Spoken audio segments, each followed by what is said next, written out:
What in the world, Bo? For everybody out there that don't know me, my name is Big Low Country. I'm just old country boy, former football coach that love to sit around and talk about sports. You yourself could have been anywhere in the world tonight, but you're here with us.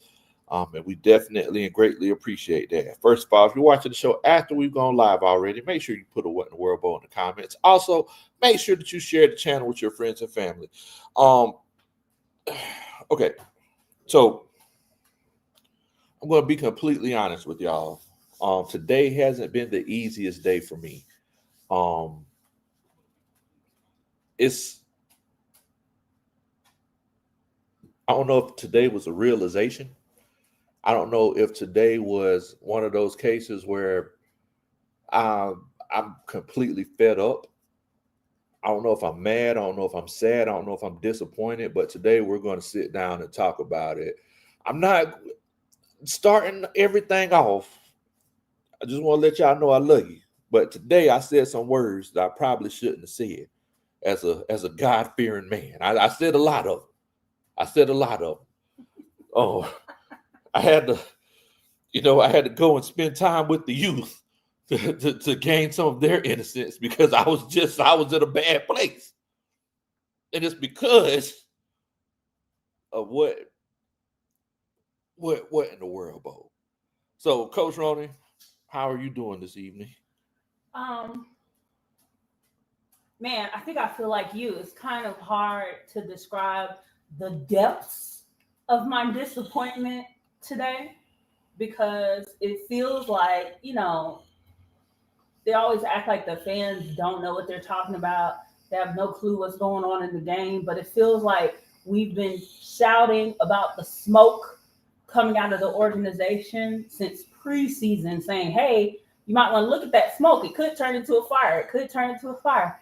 And everybody's been ignoring it. And even the little changes that they made, the fans have been saying, hey, get Zach Robinson out of the booth, get him down the field. You saw positives from that. Hey, who needs to go? We need a new kicker. You saw positives from that. But now we're saying we're right where we told you we were going to be because we said to you there's a problem on this coaching staff. Yes. That needs to be addressed, and nobody was listening. Yes. So it's like it's an anger, and it's also a disappointment because it feels like we had to waste another season on this. You know, whenever you get so angry to the point where you're calm, that's where I'm at right now. It's like I found this peace, right? It's like I'm standing in the eye of the storm, and cows and Hyundai Santa Fe's and all kind of stuff is flying around me, and I'm just sitting here like,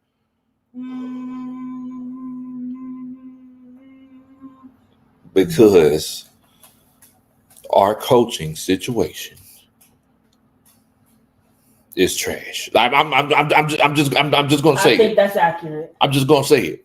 Our coaching situation is trash. So I don't know how many people are watching the show right now who were watching whenever we hired Raheem Morris, and during that whole off season, we talked about, hey, it's one of them situations where, in the circles that we've been in, some of the college coaches are like, hey, if Raheem is still doing the same things he did before, y'all ain't gonna be successful.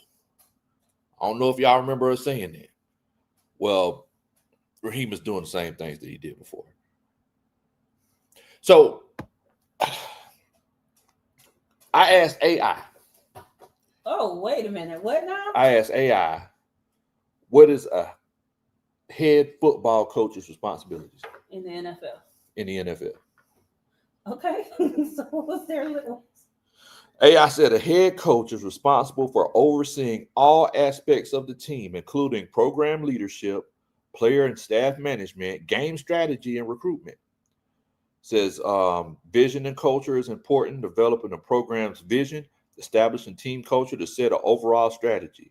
Staff supervision, hire, mentor, and supervise other coaches and support staff. Staff supervision, hire, mentor, and supervise other coaches and support staff, administrative duties, manage teams' budget. I'm assuming that would be high school, college, that ensure adherence to league and institutional rules and regulations. Public relations, act as a primary spokesperson for the program to media, alumni, and the public. He has that down pat. He has what down pat? Speaking to the public. He could speak. I actually think that's what he lacks. Well, look. I think he came in here speaking to the media, being all, that's when we start calling him ha he king, because he came in laughing and joking and that fake charm that I talked about, being buddy with the media, because he knew he was about to do a lot of BSing in his career here, and he wanted to be on the good side of the media so that he would become a likable guy. He's flourished in his career just being likable, building strong relationships and people liking him. But I feel like the one place that he failed is that he never really connected with the fans. He never connected with the city. He never connected with the city or the fans. Like, he would talk. I think the only time I ever really heard him talk directly to the fans was at preseason, not preseason, at the summer. Oh my God. Training camp. It just left me. All the words left me when him and Terry would like give a little speech, like, "Hey." I don't think he did it. Yes, he did. His first year, he definitely talked to the fans. No, he didn't, because no one was at training camp. I would have sworn. Nobody went to training camp the first year. That's right. Nobody did go to. Well, he addressed them. In fact, he addressed the fans when we went to one of the things at the Mercedes. Coach Ronnie. Like, it's very limited. So, Coach Ronnie, I know that I give an involuntary side eye. But I'm giving you an intentional one this time. Why? He did not speak to the fans. I'm gonna have to look it up, but I swore I have film of him talking to the fans that we clipped into a video. Regardless. If y'all remember him speak to the fans in the comments, let us know. But what were you saying? Ultimately, the fact of the matter is, you can count on half of one hand how many times he's actually directly spoken to the Atlanta Falcons fans. And I can't come up with any situations where I felt like he's ingratiated himself in the Falcons community. He has lacked, I think, in the department of connecting with the fans. And in fact, his mentions when he's speaking to the media, he seems to speak down on the fans and feel like the fans don't know what they're talking about and shouldn't be taken seriously. I mean, look, we're going to unpack all this. We got a couple Superman chats. Iron Mike, he says, come along. You belong. I told y'all we would be here as soon as Raheem and friends were hired. A lot of blame goes to the players too, though. Dun, dun, dun. That's a Superman chat. And look, we gonna unpack all this. Also, Willie Dot says, hot take at the end of the season, give Ulbrich right of first refusal to the head coaching job. Special teams and OC gotta go. I don't see how Rock can survive. Dun, dun, dun. That's a Superman chat. Okay. Iron Mike also says, Lord, Raheem got low talking to Skynet for answers. Dun, dun, dun. That's a Superman chat. And Furball's in here. Furball says, Zach has to go. What chances he goes, because it's not currently working out. 7 sacks, 2 turnovers, and we still lost. This is unacceptable at this point. No lies told. Dun, dun, dun. That's a Superman chat. And also Clowns is in here. What's going on, Clowns? He says, it was special teams turn today to lose the game. Brick is the only one that needs to stay at this point. 28 likes. I forgot he's our like counter. Appreciate that. Y'all make sure y'all hit that like button. There's 28 likes. Let's go. Dun, dun, dun. That's a Superman chat. So, and shouts out to everybody for making these great points. After I read AI's description of what NFL head coaches or what a head coach's responsibilities are, Coach Ronnie, do you feel like Raheem Morris does all those things? No. Short, sweet, and to the point. I Yeah, love it. no, I don't. Okay. No. Go ahead. I I mean, we I don't even really know. Look, I am just y'all. so, I'm sorry, y'all. so disgusted. I'm sorry. I'm gonna get right. I'm gonna get right. I'm sorry. And you better be glad we didn't pay Black Germany. This would have been okay. At the end of the day, good coaches figure out ways to win games. Bad coaches figure out ways to lose them. So, based on the game today, do you feel like he was trying to figure out ways to win, or he figured out ways to? He figured out a way to lose it. All right, what is your He support? figured out ways to lose it. Where do I start? Somewhere, you gotta start somewhere. We got our fourth kicker on the roster this season. That's one thing. Thank God he made the kicks.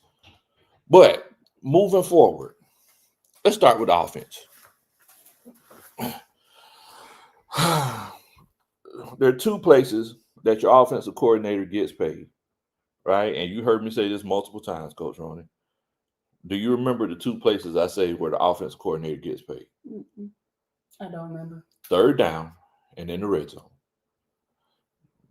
0 to the 20-yard line, you can do everything, but when you get in that red zone, everything's condensed. Third down, money downs, that's when everybody makes their money. Mm-hmm. Today, the Atlanta Falcons went 0 for 8. On what? On third down. So they had no third down conversions. We didn't convert. The entire game? We didn't convert once on third down. And just judging from that stat, so you're saying only 8 times through the whole game did we even make it? Only 8 times we made it. We went 0 for 8 on third down. I believe, as a matter of fact, I mean, and because this isn't this isn't a one-time thing, because last week we went 1 for 10. Yeah, 1. So the last 2 weeks you went 1 for 18 on third downs. How do you win games going 1 for 18 on third down? It's tough to do it. But the crazy thing is that the talent on this team is coming close to winning despite the coaching. Moving forward. Today, we finally gave the ball to Tyler. Yeah, he killed it. Killed it. On my bench, too, y'all. 11 catches, 11 rushes, 57 yards, 2 touchdowns. We didn't give him the ball consistently until the end of the fourth quarter when we were trying to burn the clock.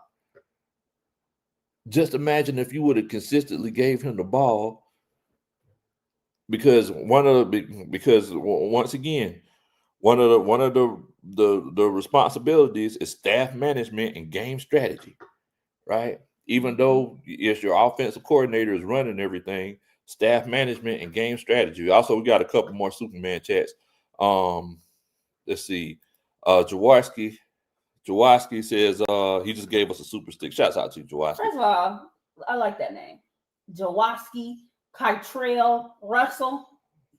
Love it. Love it. Look, I ain't gonna lie to you. I had bad experience with Jaworski one time. Oh, you had a bad experience with Jaworski? Yes. I feel like I went to a school with a Jaworski. Yes.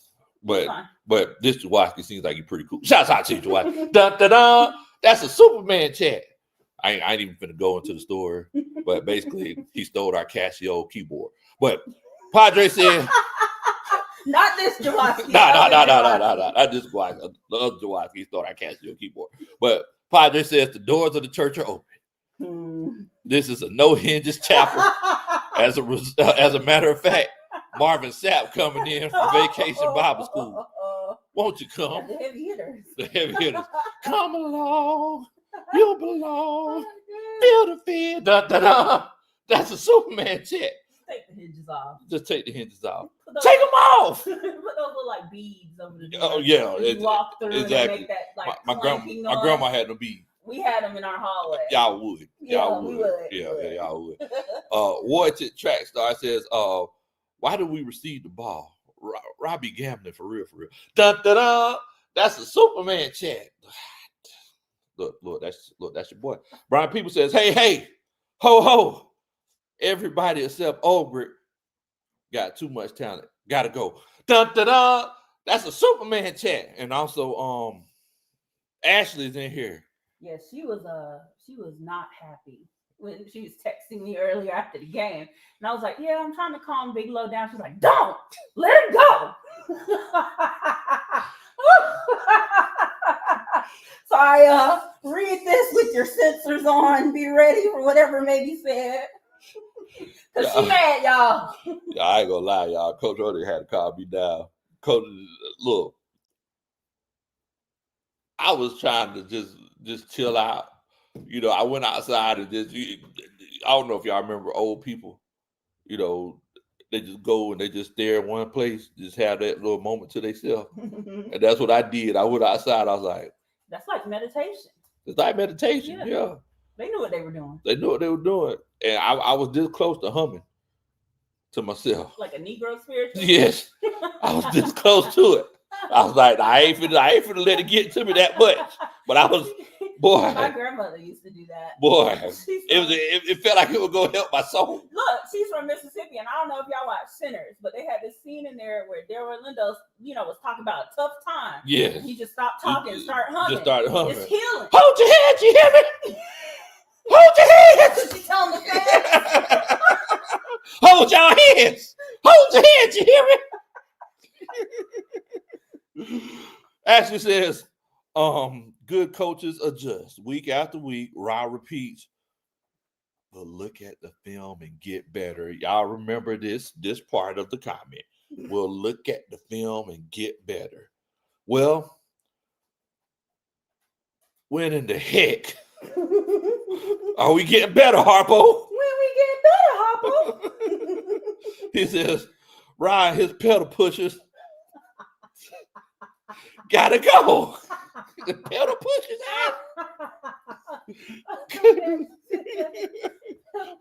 Goodness gracious.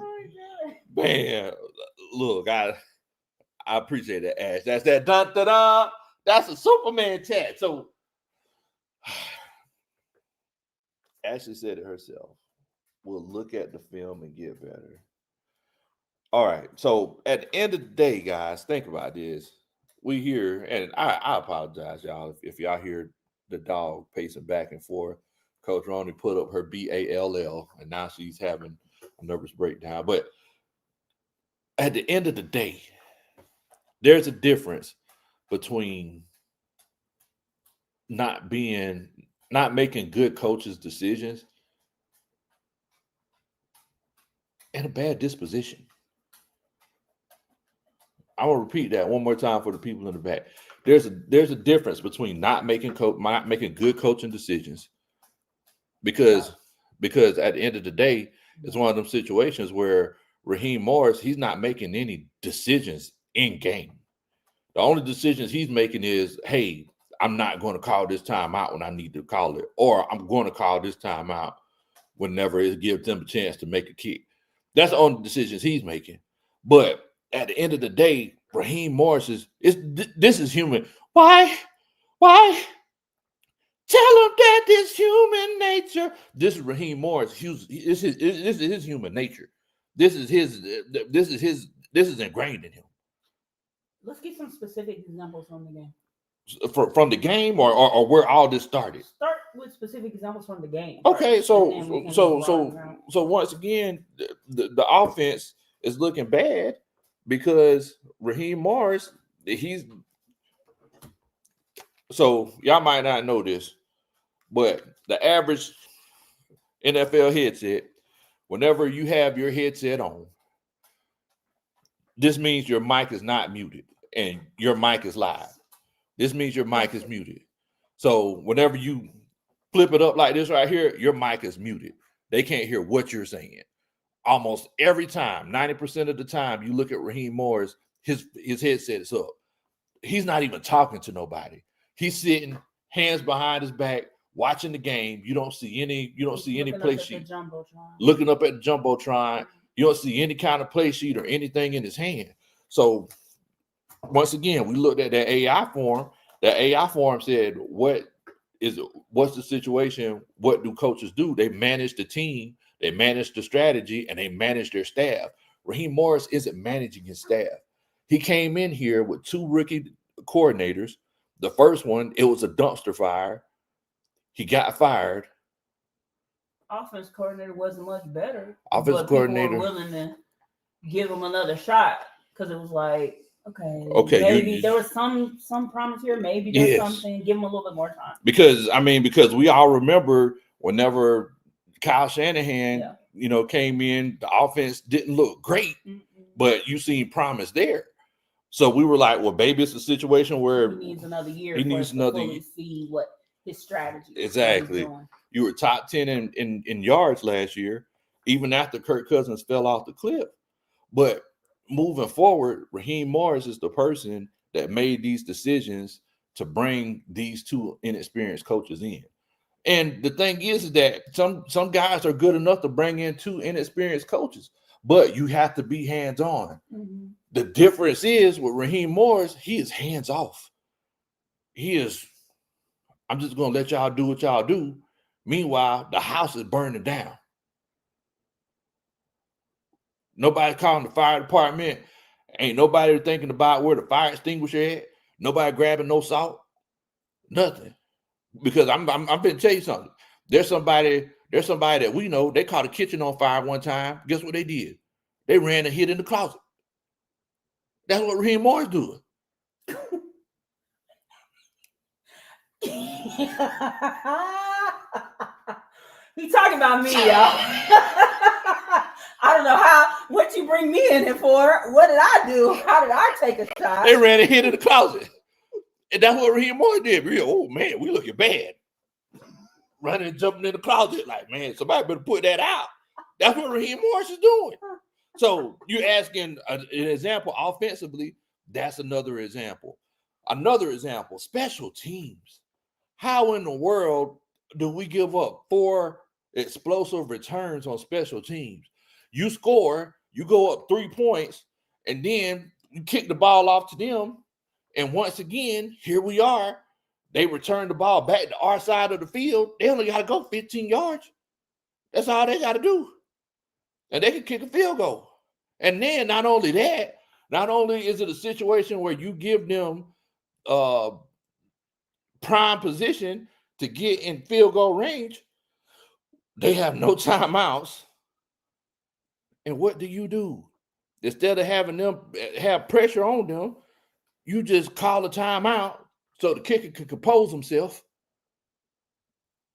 The other team's kicker can compose himself so they can tie the game up.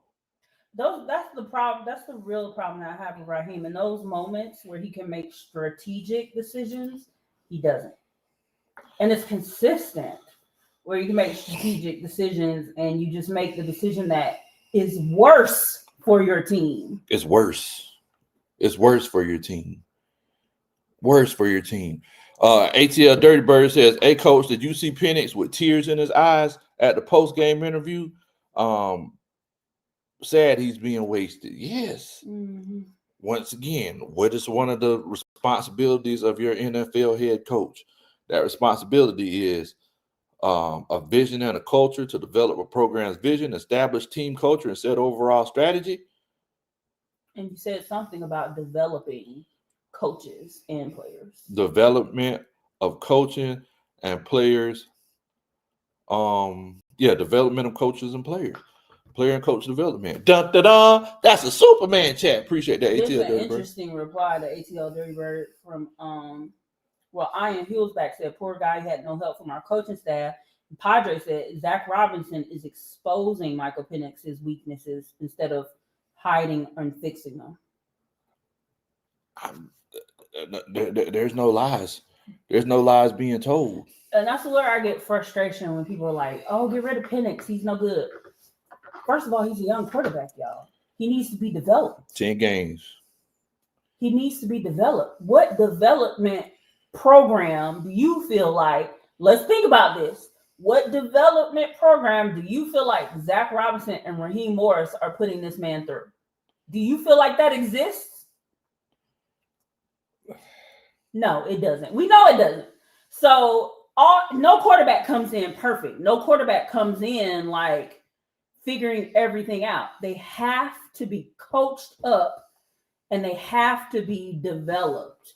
And what we're seeing here is that Michael Penix has issues. First of all, he has some really bad instincts when it comes to grounding that ball. Yes. We see that. This is a problem we see he has. Yes. That doesn't mean throw this player away. He grounds the ball. What it means is we have identified a weakness. Let's fix it. Let's fix We need to inbreed in him better instincts. So when he starts panicking and feeling like, oh, I got to get rid of this ball, he throws it out of bounds as opposed to throwing it down in the ground outside in front of pocket. him and getting a penalty. Yes. This is what the coaching staff should be helping this young quarterback understand and fix and working on it with him. Someone should be talking to him when he comes off that field, showing him video on the tablet. I've never Has seen it. anyone ever seen anyone talk to this man? I've never seen it. The problem that I have with Raheem and his staff is that they feel like these players are naturally athletic, naturally talented. That talent will overcome anything. That talent will shine through. They're more talented than everybody else. I can be a little bit more hands-off when it comes to coaching. So Zach, I can be all the way up in the booth when it comes to coaching. Raheem, I can have my little head sit up and I can just be looking at the Jumbotron with nothing in my hands because the talent will always overcome. And that is not true. The only time I've ever seen Raheem show emotion or speak to someone is when he's celebrating a big play with the players. But I've never seen him say anything critical to a player during the game. I've never seen it. Big John, shouts out to the eye test. Big John says, I don't want to see no Falcons. Don't want to think about the Falcons. We falling out the ugly tree and hitting every branch to the ground. Just stupid. Da, da, da. That's a Superman chat. He also says, I want to know what Penix and Zach were fussing about. Da, da, da. That's a Superman chat. I think everybody want to know what Penix and Zach were fussing about. It's another example of bad coaching, guys. They were fussing about the play call coming in late. If you read Michael Penix's, if you read his lips, he was saying, hey, man, I need to play earlier. Y'all don't understand. So, look, all right, let's talk about this. Let's talk about this whole issue that the Atlanta Falcons are having calling these plays late. And let's talk about all the issues that it causes for the players. So, fact of the matter is that if it's one of them situations where if we call the plays late, almost every one of our offensive plays have motions. And whenever those motions go through, we normally hike the ball after the motion. Okay. Take this into consideration. If you're playing on the defensive line and you're lined up, it's one of those situations where you're going to tell your guys, hey, the play clock is going to go down to 0. They have to hike the ball. Mm-hmm. I have the cheat code if I'm a defensive lineman. So if I see them go in motion, one, that's an indication that whenever the motion stops and they reset, they're going to hike the ball. Right. 2, whenever the play clock is about to hit 0, they're going to hike the ball. You have a rookie quarterback who panics. Why are you putting him in that situation? Why are you putting him in a situation where it's like, okay, they're going to tee off on me? And I don't know if y'all noticing, on third downs, they're blitzing us. Think about how many times, and I can't wait till the numbers come out, but think about how many times they blitz us on third down and Michael Penix makes an errant throw or he gets an intentional grounding call. All of this goes back to the coaching because we can see this, watching this from our homes, watching it from Atlanta, Georgia, watching it from Macon, Georgia, watching it from Savannah, Georgia, watching it from who else is in here? Furball's in here from Ireland. From Ireland, We see this all over the world, but Raheem Morris standing right there, not doing anything else. Can't see it. Looking up at the Jumbotron, he can't see it. And I'm legitimately confused on why is it a situation where you're not doing anything to fix it? Because whenever we get to the press conference at the end of the game, and the press conferences are becoming shorter and shorter. I don't know if you noticed that. They're becoming shorter and shorter, but just like Ashley said, all he's saying is we're going to look at the film and get better. Never, and once again, this goes back to the human nature aspect of it. Never have I heard Raheem Morris say, this is what we did wrong, and this is what we're going to do to fix it. It's always, oh, we're going to get better. Raheem Morris is Big Low Country in the past, because Big Low Country in the past didn't take accountability for his actions. So what I would do was I would say, oh, yeah, that was my bad. I'll try not to do that again in the future. What is that fixing? What is that acknowledging? It's not acknowledging nothing. It's just words. It's just words. But if I have that uncomfortable moment with myself and an uncomfortable moment with the person who I wronged and say, hey, look at here, man. I shouldn't have slapped you like that. I apologize. I seen that it made a tear come out your eye. And in the future, I'm going to stop and think about things and think about how I slapped you and not do that. And I'm going to keep my hands to myself. And I'm not going to do that in the future because I remember how it made you feel this time. You see how that's different? It's very different. It's very different. But before I just slap somebody and be like, my bad, Bo, I shouldn't have done that. I try not to do that in the future. It's just two totally different things. We got a couple Superman chats in here. Zebulon, he came here with the 199 Zebulon tree. Da-da-da. That's a Superman sticker. Also Padre says Raheem watched the Jumbotron like he bought a ticket. Yeah. He said, in the nosebleed. In the nosebleed. Like it's not happening dead in front of his face. Got that stank face. Oh man, this team sucks. I want my money back. Da-da-da. That's a Superman check. Also, Big John follows up, says, again, you have a rookie quarterbacks coach in DJ Williams, a rookie offensive coordinator trying to teach a rookie quarterback. Why you think that dog will hunt? Da-da-da. That's a Superman chat. First of all, that's one of those sayings I like. That dog will hunt. Sayings, that dog won't hunt. Like, that's not going to work. That ain't going to work. In the words of Mama Country, this ain't going to work.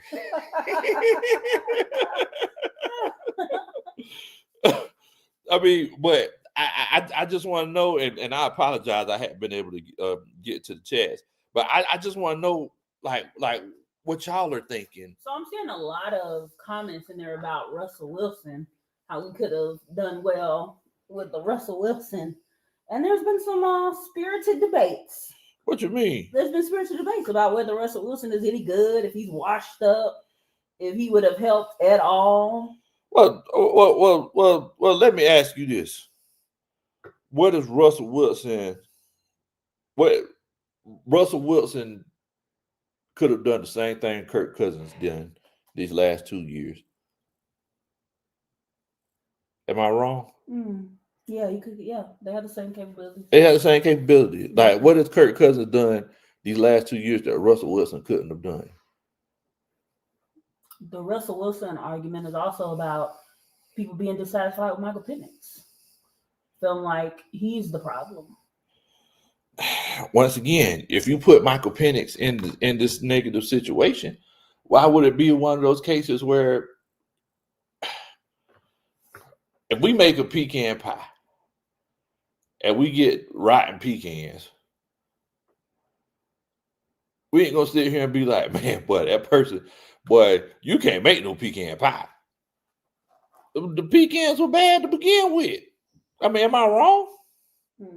So it's like we can't sit here and say, oh man, Michael Penix, it's just a situation where he ain't it. Whenever, just like Big John said, the offensive coordinator a rookie, the quarterback's coach is a rookie. Raheem Morris, he looked like a rookie. You know what? That's an interesting point that you made, because the very first time your mom taught me how to make a pecan pie. First time I made it, I didn't know that you need to be specific about the pecans you're putting in there. Yes. You need to put certain sizes at this level, certain sizes at this level. You need to make sure that they're not too brown, not too this, not too don't that. Cut them too small. Don't make them too small, but they need to be crushed to a certain. Like, there's stuff that even though I could make a pecan pie without his mom, I didn't know how to make a pecan pie. Someone had to teach me. And what we're seeing here is someone in Michael Penix who could make a pecan pie, but he don't know how to make a pecan pie.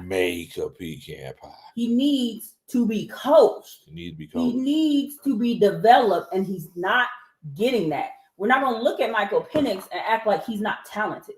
That's what we're not going to do. No. But what we can say is he is not playing well. Why? Exactly. If we know he's not playing well and there's not a talent issue there, what's the issue? What is the issue? What's the issue? What is the issue? I'm sorry. Yes. The issue. Because you think about it, Michael Penix's footwork today was trash. Anybody who's been in a quarterback room or who's watched the, film breakdown, the way he was throwing the ball, he was throwing all arm today. I don't know if it's a result of the previous injury that he had, or it might be a result of him getting blitzed so much and them having the timing down, and he just wants to make a play.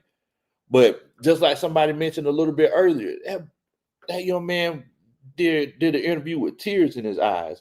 And I don't know if you heard this, Coach Ronnie, but Dave Archer said, hey, you left a few throws out there, as a starting quarterback and, as a leader of this offense, like, how does that make you feel? And the man said, I didn't feel like starting quarterback and the leader of this offense today.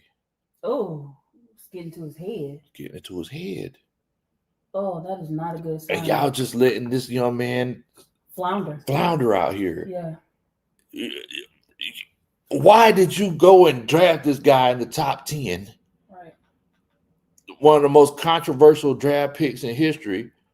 Why did y'all go out here and draft this man in the top 10 if you're just going to do him like this? You should have just went ahead and got Dallas Turner. You should have just got a defensive player and let Kirk Cousins come in here and do, because look, once again, team management, roster management, we brought Kirk Cousins in here. Y'all know what we brought Kirk Cousins in here, right? Why did we bring Kirk Cousins in? We brought Kirk Cousins in here because he's Raheem Morris's boy. Whenever Kirk Cousins was in Washington, when he was in DC, Raheem Morris was in DC too. They developed a friendship. Raheem Morris got a head coaching job. What did he do? Raheem Morris called everybody that he knew that he was cool with to give them an opportunity. Just because the opportunity is there, that doesn't mean your friend deserves it. Right. Exactly. I mean, exactly. Chad, am I wrong? Just because the opportunity is here doesn't mean your homeboy or your homegirl deserves it. Zach Robinson ain't got no business calling offensive plays for an NFL offense. He ain't got no business doing it. He came from, where did he come? PFF. Yeah. And he was a pass game coordinator for a couple years with Sean McVay. If you go back and look at Raheem Morris, he's one of those people, he's the right place at the right time kind of people. He got a Super Bowl with the Rams. Let's keep it honest and let's keep it a buck. He was in the room when it happened. Anybody who watched Hamilton, y'all know where in the room where it happens, the room where it happens. That was Raheem Morris in the corner while Sean McVay, drew up everything to win that Super Bowl. In the room where it happens, the room where it happens, the room where. That was him. Because there's benefit from just being in the room. There's benefit from being in the room. We've seen that multiple times. There's content creators who were in the room when it happened. They got success from it. You just got to be in the room when it happens. Raheem Morris, he was the wide receivers coach for the Atlanta Falcons. Oh man, how did you do that? It must have been a tough job coaching Julio Jones. Right, like man, boy. Woo. I don't know how you did that. They gave you the worst runs of the litter. Like, how did you coach Julio Julio? Jones? And somehow Like, what? you made it work. You made it somehow. Your magic fingers. You just, man. Oh, you were the wide receivers coach. You were wide receivers coach in LA with Cooper Kupp and Puka Nacua. How did you do it? With that level? Oh my goodness. They never try to help you out, right? They always put you in these precarious situations. Man. Oh, you coached under Tony Dungy. Man. Boy, if he didn't have you, what would he have done? Whatever would he do? Besides Tampa Bay, what impact he can have on the team, even when he's not there? Well, what makes it so bad, guys? Think about this. What makes it so bad is that I don't know if y'all see the pattern, but it all comes full circle because nobody's even thought about this.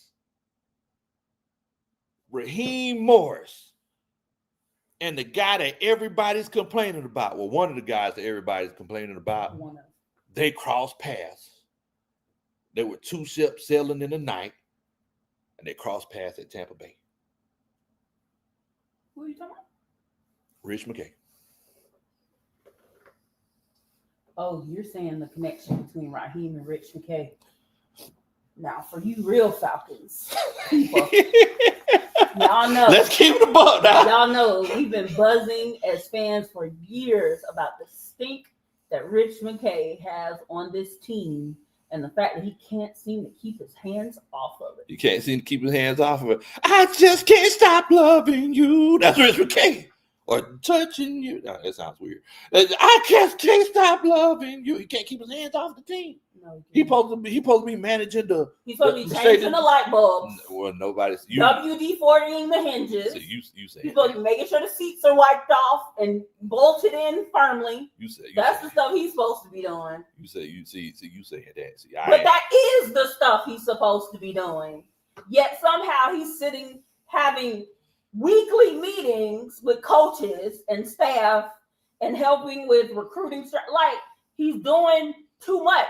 Get his stinky hands off of this stinking team and maybe we'll start smelling a little better. You don't wash his hand first. Like, wash your hand before you touch me. Don't be eating onions. And they'll be like, man, what's up, Big Long? What's going on? No, give me the bro hood to touch my back. Then my back smell like onions. Peeling garlic. Yeah, and then people like, that Big Low stink. Like, no, I don't stink. He musty. He musty. That's the Falcons. The Falcons musty. Because Rich McKay peeling onions, grating garlic, dapping you up, fingertips, and then dapping up the Falcons organization and patting them on the back. They're walking around smelling musty, and we're sitting here like, they're not musty, y'all. They're good. Like, they could be good. I don't know why they smelling musty. How come they walk by old and smell like that? I don't know why they playing musty. Every time they sit down, why they smell like onions? Like no, it ain't us, guys. It ain't us. It ain't us. At the end of the day, the fact that the point that I'm making is that it all comes full circle. All this is just relationships. That's all this is. This is a huge networking. This is a huge networking circle. What we learned in our time in recruiting and what we're seeing here at Raheem, I was talking to Tyler and Christine about this earlier. What we've learned is that Raheem Morris values relationships more than anything. He values relationships more than winning even. Because just look at some of his behavior this year. When we were blown out 30-0, Raheem Morris was over there laughing and joking and talking to other players, other coaches, because for him, the most important thing is to make sure that you establish relationships because his relationships have served him well throughout his career. Yes. His relationships have served him well, and his relationships always make sure that he has the next job secured. He's a mercenary. He's a mercenary. There's no loyalty here. His loyalty is to the money and to people who are on his good side, who are his friends. Yes. In this industry. That's where his loyalty lies. And we see that he has the loyalty to his friends over winning. Let's look at his first year. Loyalty to friends over winning. He hired 2 inexperienced coordinators that were his friends. They both sucked. They both stunk it up. One so bad they had to fire him at the end of the year because there was just no excuse for how bad he made our defense when the previous year, with some of those same pieces, our defense was really good. Yes. So he had to fire him. Look at how his relationships messed up our season when we were basically a lock for the playoffs. But because he values relationships over winning, he left. He had that relationship with Kirk Cousins from the Redskins. From the DC. He left Kirk Cousins in that game, even when Kirk Cousins was causing us loss after loss after loss, because he does not care about winning over relationships, y'all. These relationships have served him well, and he will always be loyal to these relationships. Yeah. We all saw last year the decline of Younghoe Koo. We saw it. We all knew what was happening with Younghoe Koo. He did not replace him on the offseason. He did not replace him at the end of the year. No tryouts, nothing. He was going to stay loyal to Younghoe Koo. And what did he say to us, y'all? He said he had emotional equity with Younghoe Koo. It was about the relationship with our kicker instead of winning. The only time that changed was when he got so much outside pressure and it was beyond obvious. There's a problem with the kicker. He has to go. And he was forced to change it. This man does not care about winning. He does not care about the Falcons organization as a whole. He cares about himself and his buddies and what's best for them, wherever that may be. Look,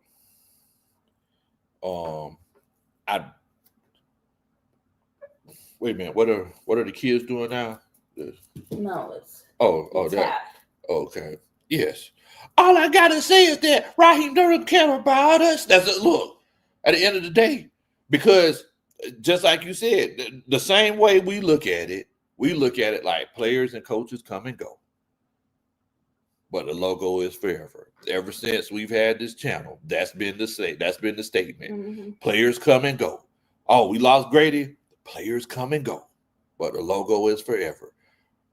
Matt Ryan, we lost Matt. Daggone. Oh man, I love that. Matt. Sucks, man. Players come and go. Man, Johnny and Luke, players come and go.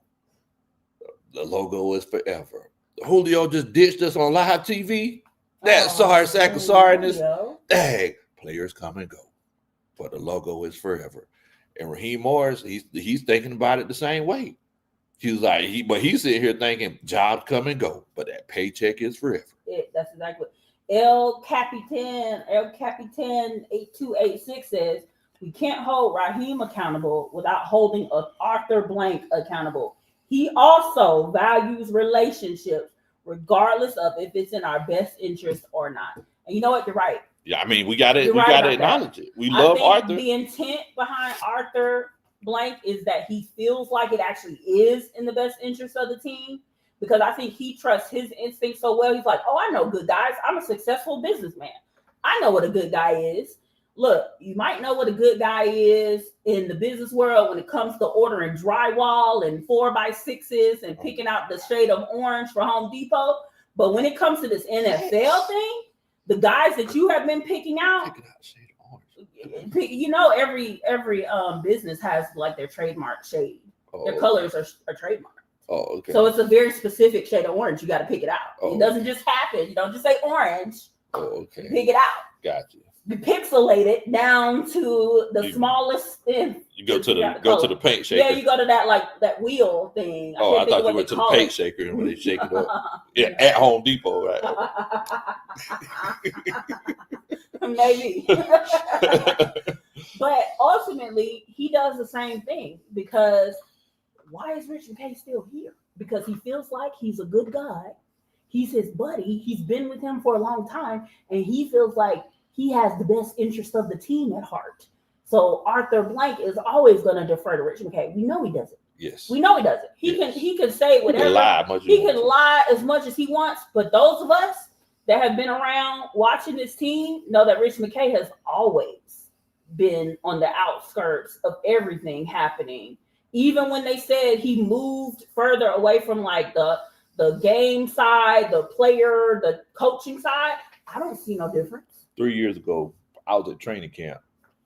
Everybody know at training camp, I park in the same place, right across from the facility. I pulled the truck up on the curb.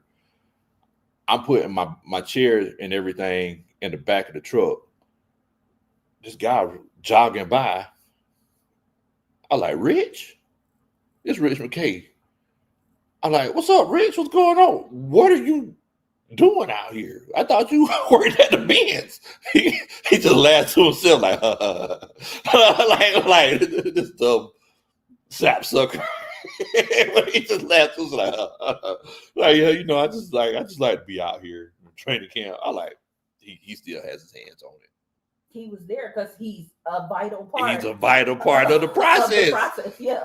That's why he was there. He was taking a break from all the hard scheming and working he was doing on the game side of things. He's taking a jog to clear his mind. Back at his real job, which is managing the Falcons day to day. The GM work. Brian People says, I heard Bates chew Raheem out going inside the locker room. Bro, Raheem, and this is what I'm saying, Raheem is losing the locker room.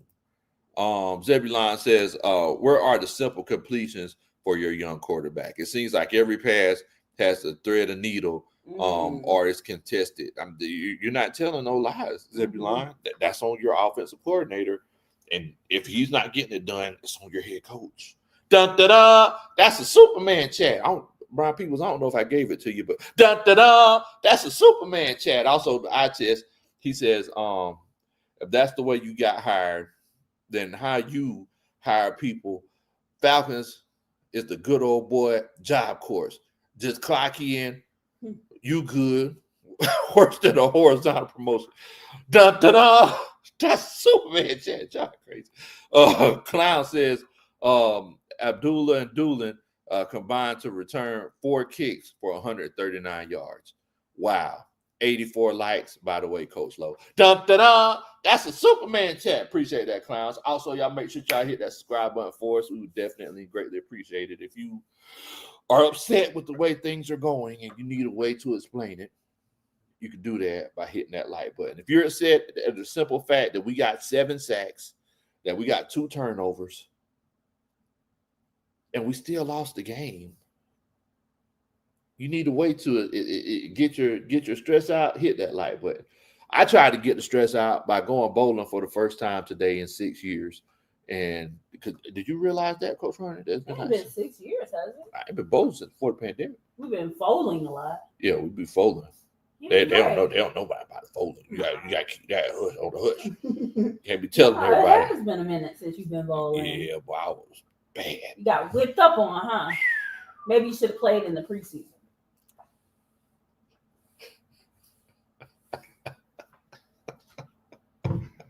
Why you had to do that to me? I don't know. You go in there, the Raheem mindset. You'll be fine. You'll be fine. You'll be fine. You don't need You'll be fine. You big low. You should have entered the tournament. Should have entered the tournament. Raheem logic is you've played before. You'll be fine. Go straight for the gusto. Enter the tournament. Oh man. So I want to ask everybody in the chat. Let me ask the coaching staff. Do y'all feel like the lack of production or it being a situation where Michael Penix Jr.'s poor play, do you feel like it's Michael Penix Jr. problem or do you feel like it's a Zach Robinson problem? If you feel like it's a Michael Penix Jr. problem, put a 1 in the chat. The situation where you feel like it's a Zach Robinson problem, put a 2 in the chat. I just want to know what y'all think.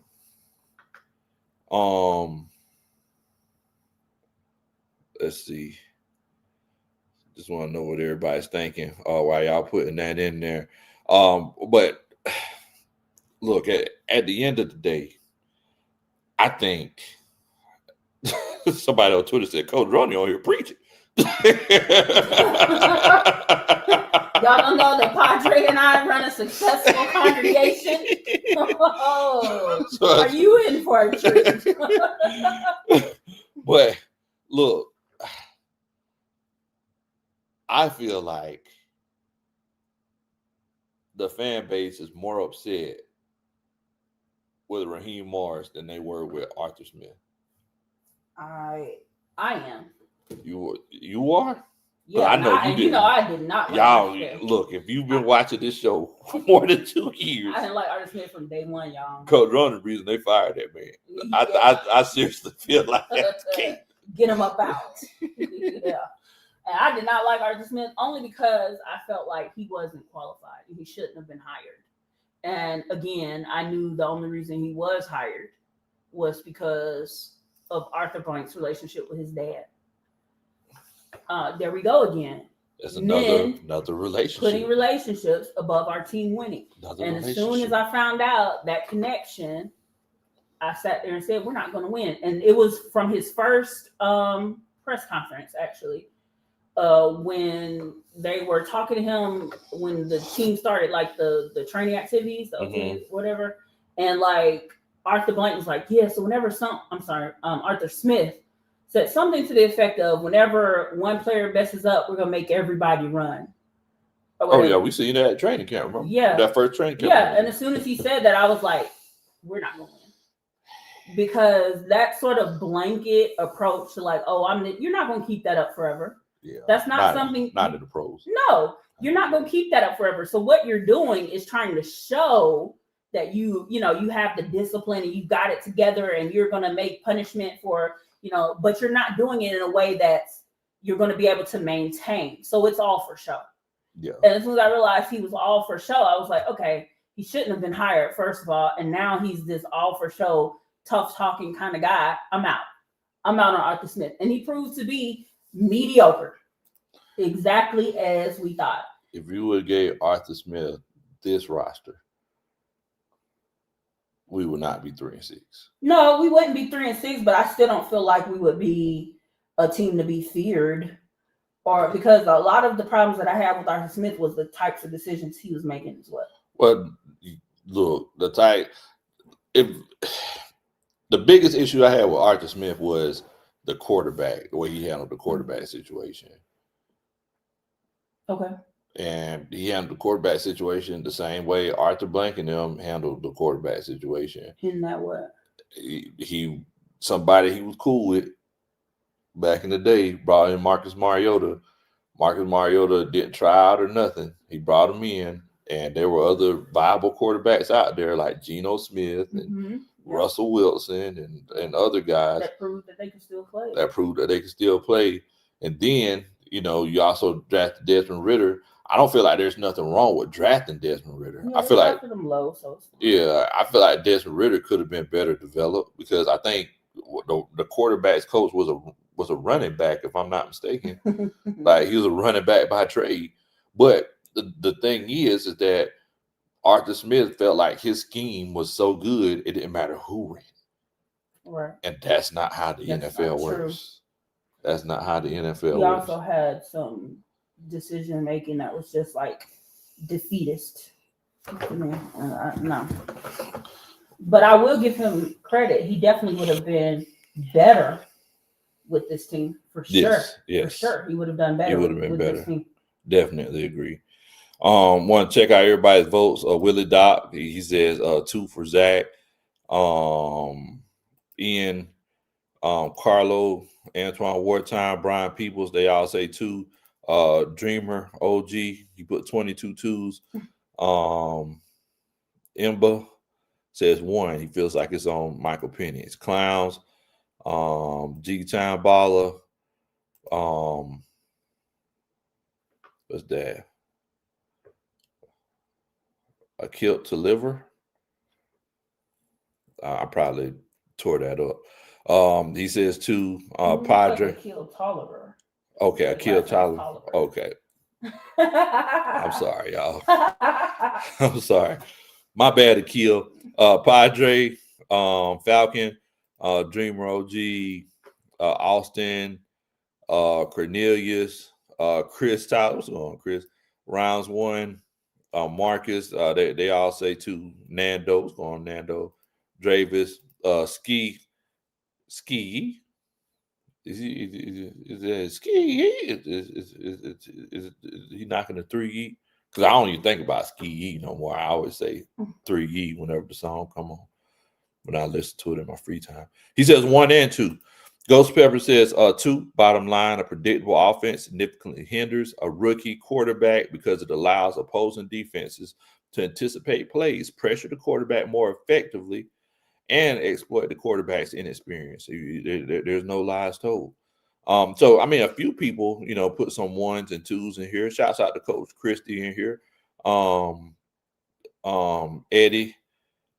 I mean, so a few people said that, I mean, some of it is on Michael Penix. Like, we got to keep it above. Michael Penix missed a lot of throws, but once again, that game inside of the game, whenever you look at it, like I said, they got 2 cheat codes. 1, whenever that motion's finished, and 2, whenever they're coming down to the end of the play clock. And then on top of all of that, you don't have anything creative offensively. It's kind of tough to beat.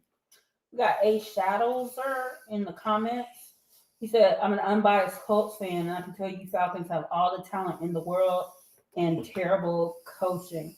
And I'm seeing throughout some of his replies in the chat, he's like, defending his Colts, like, hey, we're winning. You can say what you want. Yeah. The Colts are winning. Colts are winning. And how do you argue with that? Not only are the Colts winning, y'all, but their owner is taking an approach to make sure she's more educated about the types of decisions she's making and putting more pressure on the coaching staff and everybody that she employs to make sure that when there are problems, when there are failures, whether in communication, whether it's a player not doing what he's supposed to do, they're held accountable for what is the cause of that problem.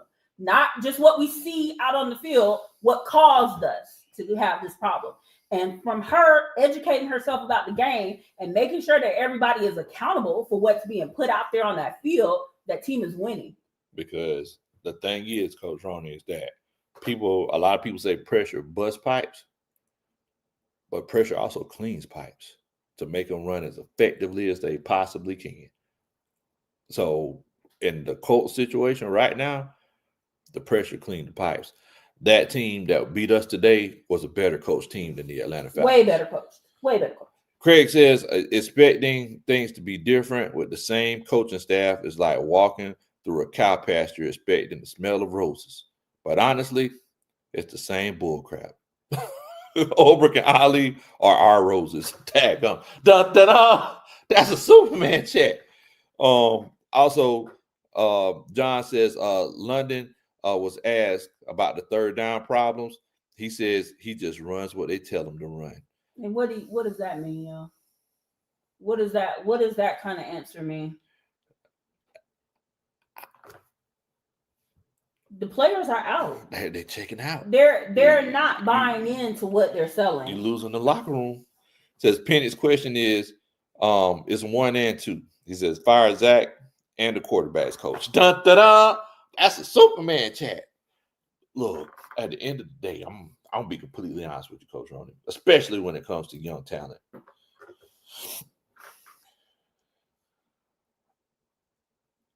I'm pro player. If I had to choose between the coach and the player, if it's a coach, especially a coach that hasn't done anything, I'm pro player all day. So if it's a situation where it's like I have to choose between Arthur Smith and Calvin Ridley could do more for this organization than me and Arthur Smith. If I have to choose between Raheem Morris and Drake London, I'm Drake London all day. Then it's not even close, because once again, Raheem Morris hasn't shown me anything to show that he's going to be a fixture in this community for a while. If you look at Raheem Morris, like, what has he done in the community? Have you heard of Raheem Morris passing out turkeys or donating to the local Boys and Girls Club? You know why you haven't? Because he knows that this is just a stop in the road. He don't plan on being here for an extended period of time. Mm-hmm. At the end of the day, the only person that benefited from these last 2 years of Raheem Morris being the head coach is Raheem Morris and his coaching staff. Mm-hmm. We had nothing to They gain got to from pad it. their resumes. And one They thing pad we their learned resume. about his coaching tree, they love padding their resume. Boy, They'll take a job, suck at it, terrible. and put it on their resume to Yes. help them get them the next job. Yes. You go down there to Georgia Southern, be the defense coordinator, and be terrible. Legendary, bad defense. But you can say that you're a defensive coordinator. You know what I'm saying? It is what it is. Says family, great coaches don't want to work with Arthur and Rich McKay. That's the issue. Dun, dun, dun. That's a Superman chat. And that very well is probably true. They don't want to have weekly meetings with Rich McKay. Well, so they turn down the opportunity. Well, that means that you got to do something. You got to do something to change. Because, all right, for example, I'm sitting here, I'm looking at this game right now with the Los Angeles Chargers with the coach that I wanted. Yeah, Pittsburgh with the coach that knows how to win, no matter what he has out there in that field. I would definitely take him. But I'm sitting here looking at Los Angeles Chargers, and their offense is struggling today. But they're winning the game 15-3. So, I mean, I just don't see where it's a situation where good coaches could win if everything doesn't go right. The only way that the Atlanta Falcons can win is a situation where everything has to go perfectly. And then even today, it's like things went so well, it got to the point where we still found a way to lose the game. Bad coaches find ways to lose the game. Somebody put in the comments a little bit earlier that Caden Ellis said that we quit on that 83-yard run. They probably quit because the defense had been out on the field for so long. Look, I got it. I took screenshots during the game. Of what? Of the time of possession, because I know the time of possession was an issue. At one point in time, with 6 minutes and 2 seconds left in the game, Indianapolis Colts had the ball for 35 minutes. The Atlanta Falcons only had the ball for 18 minutes. They had about 2 times as long as we did. Your defense is going to get burnt out, but your defense continued to make plays. They had Daniel Jones' mouth bloody. They hit him so much. But the Indianapolis Colts still found a way to win. That's not what we do. But just like you mentioned earlier, Coach Roney, there's a whole nother level of accountability that goes into play for the Colts, because their owner is actually sitting and listening and see what's going on during the games. Mm-hmm. Ain't no situation where it's like, hey, she's not getting a report later. She ain't getting no report later. Happened. She's there in real time, asking questions, taking notes, and making people explain what's happening. Yes. So she better understand. She understands what's going on. It ain't no situation where you come back later and he just didn't catch the ball. She mentioned she was like, I saw a play where somebody, a player didn't catch the ball. And my question was it the player or was it what was happening behind the scenes? And it turned out to be what was happening behind the scenes. Exactly. And I bet you that's not going to happen. Right. So because that kind of person has the conversation, why did this happen and what are you going to do to fix it? Opposed to your coach just saying, oh, we're going to look at the tape and we're going to make sure that doesn't happen again. Mm-hmm. You see the differences? Accountability. Like that's all. Exactly. 3-6 here, man. That's where we at. The Wood says, you are what your record says you are. Jamarcia says we're paying 2 quarterbacks. Kirk Cousins he finished off his $100 million contract in 2 years. You got paid $100 million for 7 wins. All because you knew Raheem Morris in DC. So everybody gets paid. But the fans. We too busy paying. I'm seeing some interesting stats being put in the chat. Dreesy Brownlee said, she just read, we are 3-29 on third downs in the past 3 games. 3 for 29. I mean, we counted it where we were 1 for 18. Mm-hmm. So that's and on 0 for 8 today. 0 for 8. So that means that on that other game we converted 2 third downs. That's on brand. So we're 3 for 29 over 3 games, but there wasn't 1 in all 3 games. That's so interesting. Shamarcy says, when our 2 rookie edge rushers get us a turnover at the 50-yard line and we go 3 and out, that's a fireable offense. That's a fireable that offense. has to go ASAP. Project Warrior. We had 32 pistol plays today. We had 0 conversions on 3rd and 4th down. We called a screen on 3rd and 4th down 4 times today. Fire Zach Robinson immediately. Do you think it's a situation, and coaching staff, I'm asking y'all, do y'all think it's a situation where they'll fire him tomorrow? No. Why you say that? No, because Arthur Blank, I don't think he's out on Raheem. Him and Rich, I don't think they're out on Raheem. So they're not going to force him to fire anyone. What they're going to say is, well, we kept it competitive. It went into over. This is how fake charm. This is how you spin fake charm. You already have Arthur and Rich McKay on your side. So now when you go in front of them, all you say is, well, we were competitive today. We stayed in the game today. In fact, we pushed it to overtime. If it wasn't for such and such, we could have walked away with the win today. So I don't think we need to change up anything. We need to stay the course, and we'll fix the little problems that popped up, and we'll be ready to go next week. All Raheem wants you to do is keep looking toward next week, because that gives him extra time. And once he actually finally puts together a win, he can be like, see, I told you. We just needed an extra week. We just needed next week.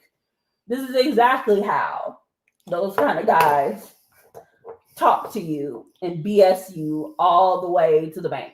Sound like you dated some of them trash. Oh, 100%. 100%. But the thing is, once you actually start seeing it, once you get old enough to recognize the pattern and to understand what's being done, it's so elementary. And basically what it's based on is the fact that you want what they're saying to be true. Yes. It's not so much that you're fooled by them as much as it is that you want for what they say to be the truth. Yes. And that they're going to follow through on it. But once you recognize, I don't want it to be the truth, I just want you to tell me the truth.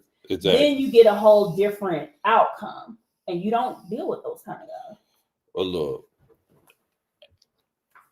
If what you're saying is true, if you're saying that Raheem Morris is coming and saying, hey, we kept it competitive today.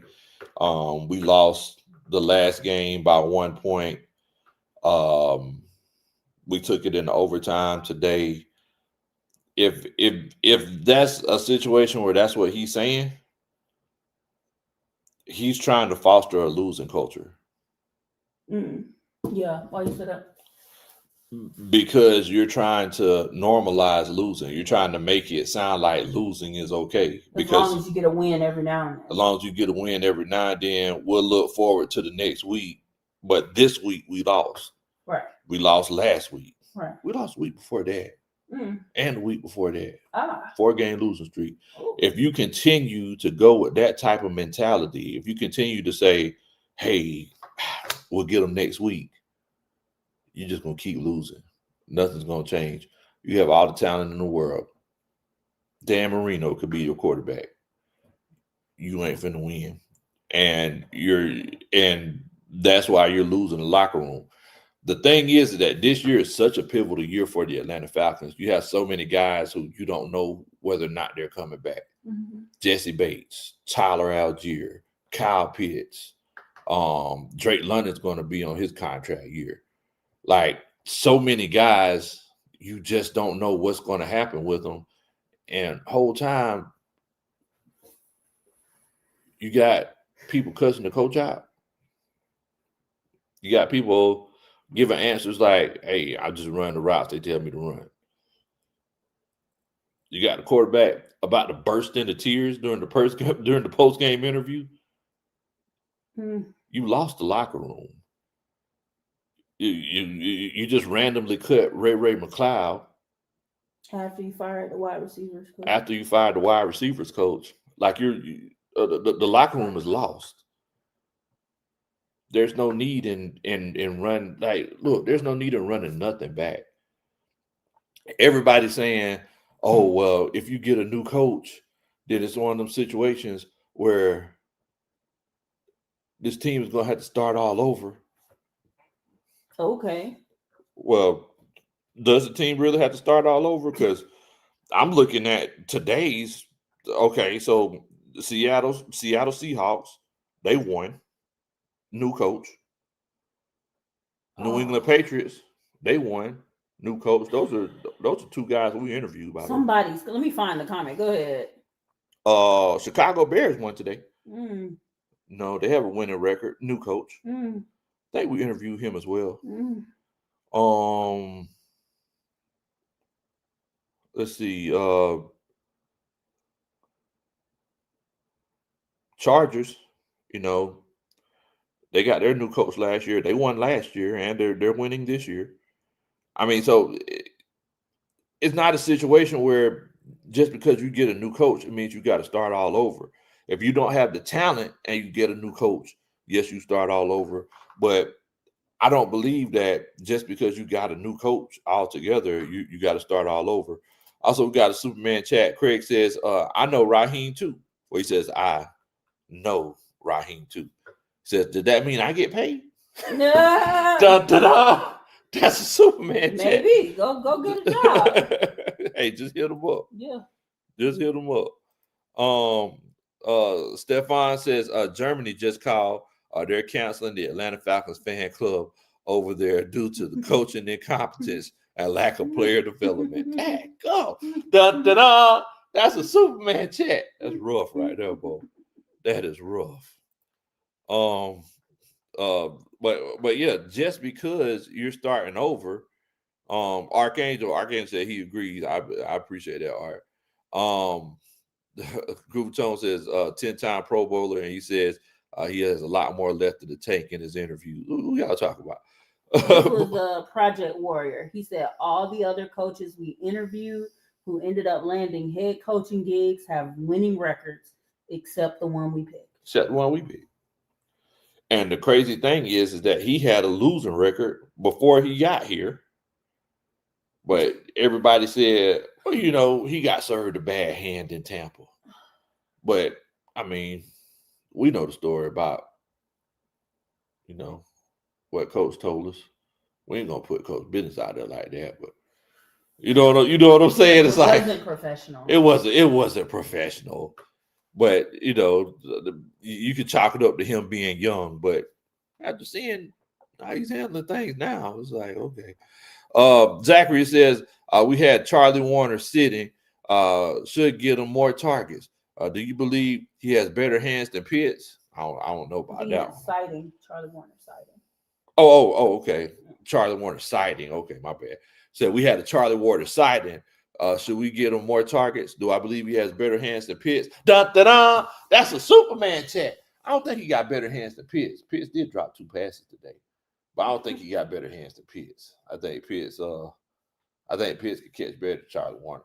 But I mean, you never know. The thing is, we hadn't seen that much from Charlie. Today he caught his 17th pass in his NFL career. What's going on, Coach? I'm reading the chat. And I said there's been a lot of talk about Russell Wilson or whatever. A Shadows or the Colts fan. He said Russ's agent must be in the chat.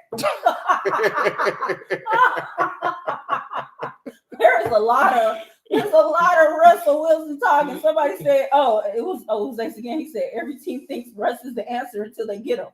Like, I don't understand all this Russell Wilson talk. Look, he's the next coming.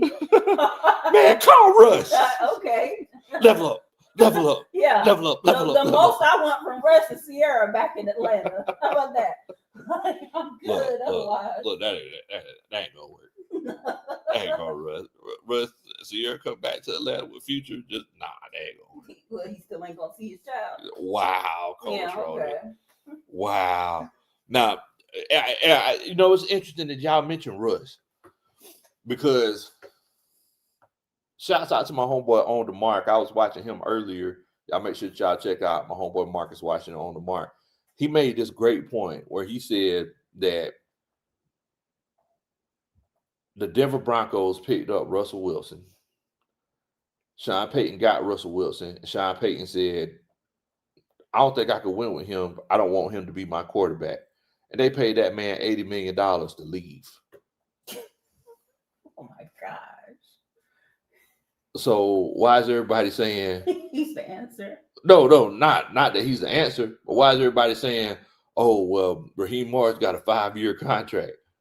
Like, Arthur Blank ain't going to want to pay him Arthur Blank ain't going to want to pay his contract off for him to leave. These coaching contracts are the biggest grift around. Like, whether they're good or whether they're bad, they're still getting paid. They still get paid. There's no downside to signing one of these contracts. And because teams need to win in order to keep the money coming in, teams will let them go in the middle of them, and they'd rather pay them. Yeah. So, yeah, they would get rid of him, and they would pay him. They would get rid of him and just pay him. They just pay him. Atlanta Falcons is a non-profit foundation. It's a write-off. It's like the whole operation is a write-off. Sanchez Lowe says, oh, what's up, Big Lowe? I just got off deployment. 12-hour flight from the Philippines to Washington State. Man, said drove all the way to Pensacola. Woke up this morning and saw this loss. Bo, we free. Dun, dun, dun, dun, dun. Free falling. I'm glad you put the song in there. He's like, this is the song I want to go along with my comment. Say we free.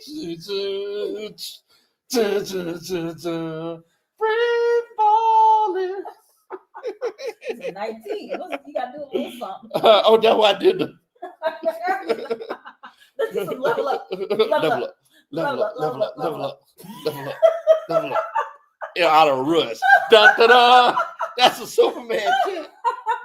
Shouts out to you, Sanchez, man. Glad that you made it back home safe, man. Yeah, 100%. And I'm sorry, this is what you had to wake up to. Wait, are you saying you drove from D.C.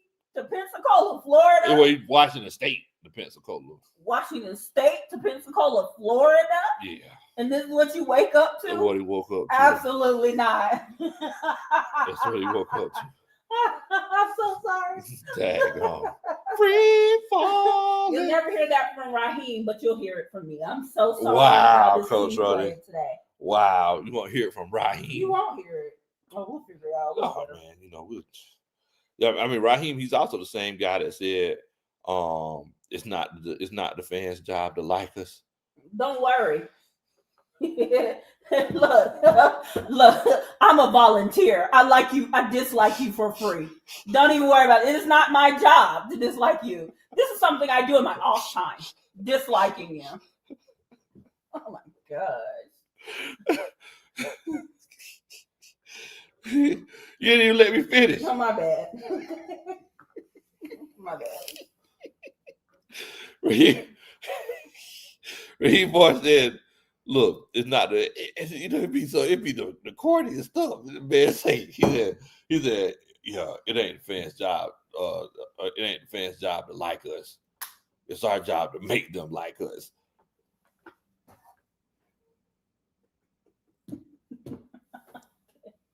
Has he made y'all like him? Because speaking for myself, that's on the level of chips with a dip. Like that's. Oh, I like my chips with a dip.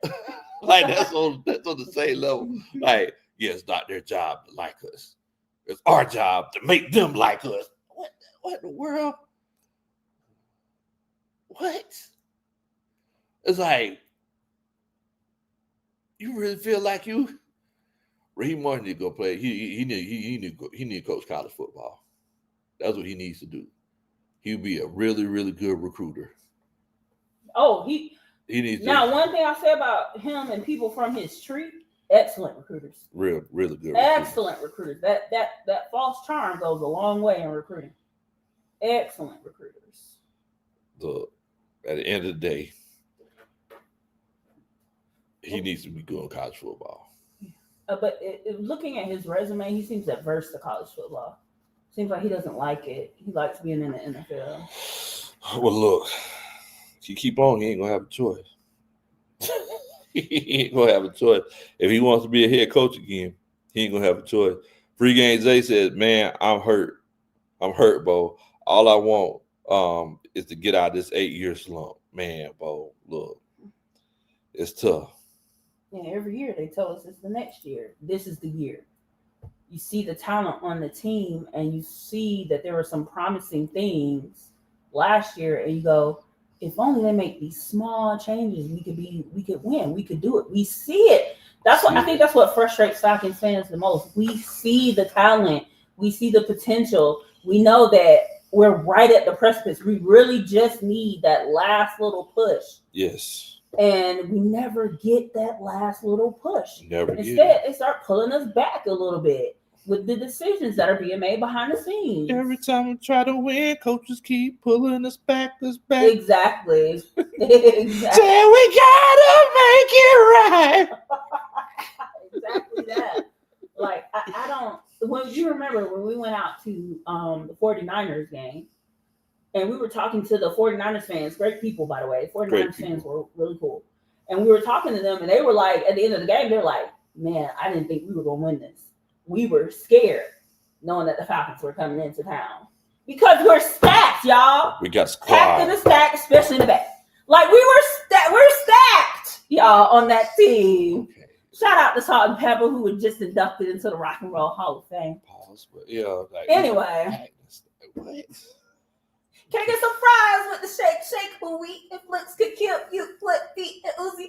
Anyway, we are stacked, and teams at the beginning of the year, especially, were like scared because they were like, "Oh, this is a lot of talent, and this young defense is really showing up." Like, Falcons are starting to pressure quarterbacks and get sacks. Then they have this the wide receivers are killing it. We've got Bajan and Tyler Algier. Everybody's like, hey, Penix, he could be their guy. He could be your franchise quarterback from here on out. So they heard of our team, and they were scared of our team. But then our team gets out there, and we make choices. Yes. And the choices don't help. Choices don't help. Yeah, at the end of the day, we gotta make it right. Every time we try to win, coaches keep holding us back. Like at the end of the day, that's where we at. Online tuner says, "Yo, Big Low, shouts out from New Zealand." Oh boy, we want to go to New Zealand. Yeah, I did. We want to go to New Zealand. Yeah. Just for the leg of lamb.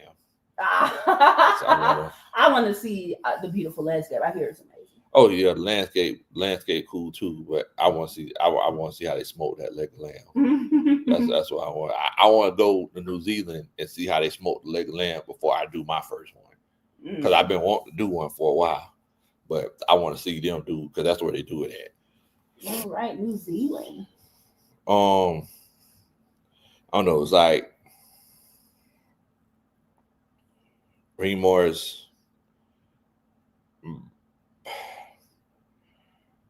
Raheem Morris is the Alicia Keys of coaching. Oh, wait, what does that mean? You know what that means, Coach. I don't. What does that mean? Whenever I say Raheem Morris is the Alicia Keys of coaching, Raheem Morris, and if Uncle Steve is watching this, I'm pretty sure he's going to giggle to himself. But Raheem Morris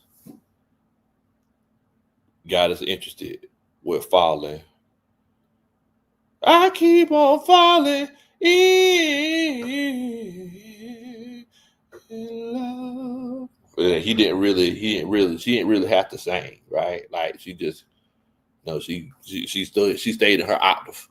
Then Raheem Morris, he ain't really had to. He just had to talk us in to get the job, right? But then moving forward, Alicia Keys. Okay, go ahead. I mean, moving forward, what? What are you saying? When it was time for her to sing, it was always sharp or flat, never point key always sounded like a struggle instead of a singer. Like, are you singing from your vocal cords or your struggle cords? Like, what?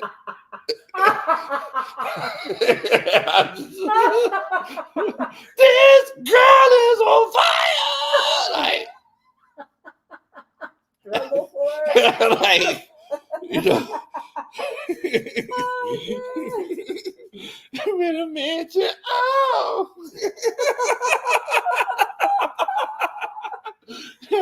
Now I know how good it feels to get all of my affection.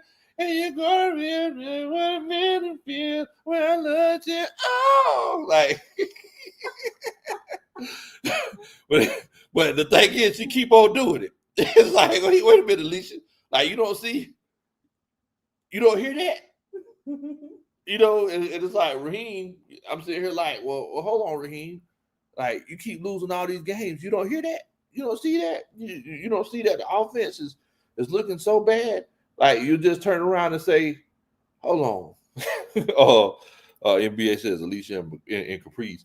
Raheem is Alicia and Caprice. Alicia and Caprice. Oh, God. Like you don't see this offense is struggling, but whenever people ask you questions about it, because at first, like, you know, you were getting upset about it. But it's one of those situations where, wait a minute. Mikey B said, "Oh Lord, my kids are listening." I was just curious. I was like, did we say something? I ain't slipped, dude. I ain't slipped. My bad, Mike. You never slipped. You never fall. No, you did not slip. Okay. I just making sure. Okay, but now I'm still conscious. I try to keep it clean for the kids.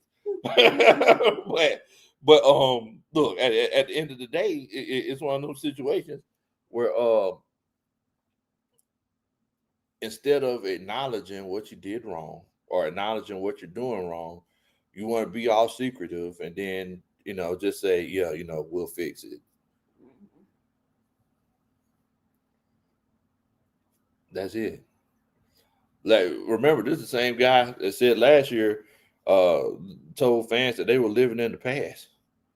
You know, so I mean, what I'm saying is, guys, this guy doesn't respect it. He doesn't respect the culture.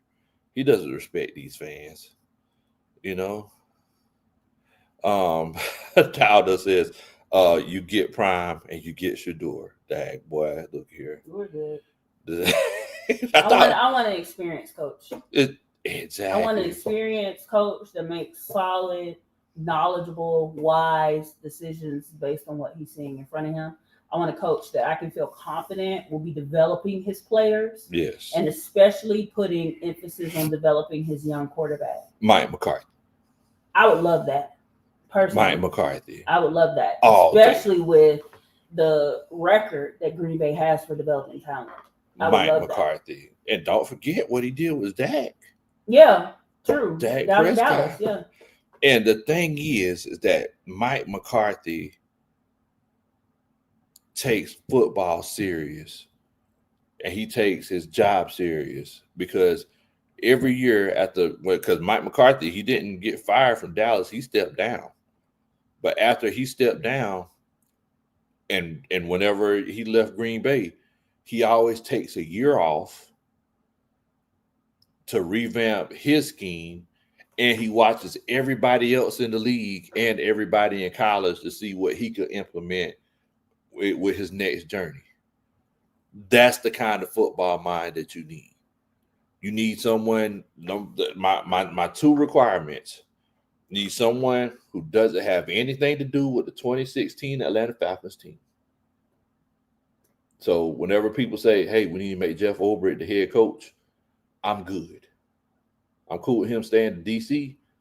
I'm good. I don't need him to be the head coach. No, I agree.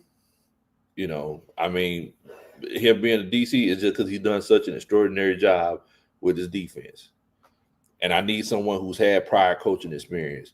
You try to get these young whiz kids in here, and they think they can recreate the wheel. At the end of the day, the wheel is round. You can't do something. The shape is perfected. The shape is perfected. There's nothing else that needs to be done. So those are my two requirements. I don't want nobody from the 2016 coaching tree, and I don't want a new coach. I need an experienced coach. And so, there are some people that don't like McCarthy, which is fine, but ultimately he may not be the answer, but we need some stability at the coaching position, and we need some experience. Yes. At the head coaching position. Yes. So I see everybody's putting in the chat some of their thoughts. Eric Mack says, I believe Rex Ryan is the best coach for this team. Look, he has prior coaching experience. As long as he brings in someone on the offensive side of the ball that could develop Michael Penix. I would prefer an offensive head coach because I know he's gonna prioritize making sure that his young quarterback gets the development that he needs. And in the past, let's keep it a buck. Rex Ryan, he just been worried about defense. Yeah, his defenses have been great, and his offenses have, they've been okay. There've been two things Rex Ryan been worried about: defenses and feet. And feet, I knew it. Defense and feet. So I mean, oh my god. Look, obviously, I done got to start. Rex Twinkle Toes Ryan. The text boy said, "What about Cliff Kingsbury?" I mean, look, Cliff Kingsbury. He's a very great offensive mind, but he doesn't have NFL coaching experience. Oh, I'm sorry. Yes, he does. He was at Arizona. I was just going to say. Yeah, he was at Arizona. But he got fired from Arizona, right? Well, after 2 years or 1 year. Let me see. Or did he take another job somewhere else? I can't remember. But there's something there that's not sitting right with you concerning Kingsbury. You can't put your finger on exactly what. I mean, I know that he's been instrumental in helping Jaden Daniels reach the level that he's reached. Yeah, he was the head coach from 2019 to 2023 of Arizona. Oh, he was there for 4 years. The offensive coordinator for Washington since last year. Yeah, for a 4-year run, that's good. I had to look back and see what his record was over those years. But yeah, look, Cliff, like I said, as far as his record for Arizona Cardinals was 28 wins with 37 losses and 1 tie. Dang. Good grief. Yeah, that's not great. Did he have any winning seasons? Yeah, once in 2021 with an 11-6 regular season. Okay. But his last season they were 4-13. Ooh. Dang. Tay says it's starting to go downhill when he didn't let Kobe Bryant come up because the kid tweeted his excitement to be called up. I ain't gonna lie to you. Now I understand being hey, you need to learn that you need to keep team, info within the team will announce what needs to be announced. But to just never let them come up, that's does that not feel like an overreach? That's way too much punishment for something like that. That's weird. It's weird. That's weird. I mean, same thing with Ray Ray. We don't necessarily know what happened with Ray Ray. We know exactly what happened with Ray Ray, so we can sit here and act. We know exactly what happened with Ray Ray. Well, we know, but we can't. Yeah, but we're not gonna put it out there. But we know exactly what happened with Ray Ray. Okay. I would guess that with Ray Ray, it was a similar thing in that. So whatever problems you were having with your wide receiver, the answer is to let him go. That's what. To just drop him from the team. That's what the solution was. Does this not feel like? Then the same thing with the wide receiver coach. The wide receivers coach, you get blown out 30-0. Your offense looks terrible. So we're gonna blame the wide receiver coach. And someone's head has to roll, and that head is the wide receivers coach. Okay. That's look. Yes, George Texas boy, I agree with you. I'm sick of the McVay Shanahan tree. I don't like the McVay tree. Cut it down. Cut it down. Trace it all the way back to Marietta. I'm sorry, Marietta High, and get rid of it. I'm done. Dang, you took it back. I'm done. Strapped up says Clint Kubiak, Mike McCarthy, Joe Brady, Cliff Kingsbury. Those are the 4 coaching candidates I think we should look at if Raheem gets fired. I mean, look, I'm not mad at it. Shouts out to One Time for the Fan in here. What's going on? One Time for the Fan. Trig says, Raheem gotta go. Hey, ho, ho. Georgia Texas boy says, go get somebody from the Sean Payton or Andy Reid tree. One thing about those guys is that people from their tree never did too well. I was just going to say, who came from? The only person I know about Andy Reid is the Bieniemy. Yeah, Bieniemy. And nobody wants to hire him. Something's there. Yeah, I don't know what it. I don't know exactly what it is, but there's something there because he seems like he should have been hired, but it feels like there's some reason he's not. And then, unfortunately for him, when he left, Kansas City was still scoring. The offense was still moving, and they were still winning. Exactly. So how much did he really have to do with that, I wonder? I don't know. It doesn't look good. I'm not saying he didn't have anything. Exactly. I'm just saying it didn't look good that he left and they kept it moving like he never was there. Yeah, exactly. Shadow says, that McLeod drama was weird. It definitely was weird. Yours in here, he says, look, man, this defense is nice, but I'm sick of them folding at the end of games when we need one more stop. Shaking my head. Well, look, it's like I said, the defense just be on the field so much. They're tired. You gonna look, man. You gonna fold too. You only hold a muscle for so long. Whenever you're on the field for 35 minutes, and the other team's defense is on the field for 18 minutes, you gonna fold. Mm-hmm. Like you gonna fold. Like look, it can't nobody. A defense isn't. Yeah, people don't understand how tiring it is to play defense. It's just like whenever you play chase.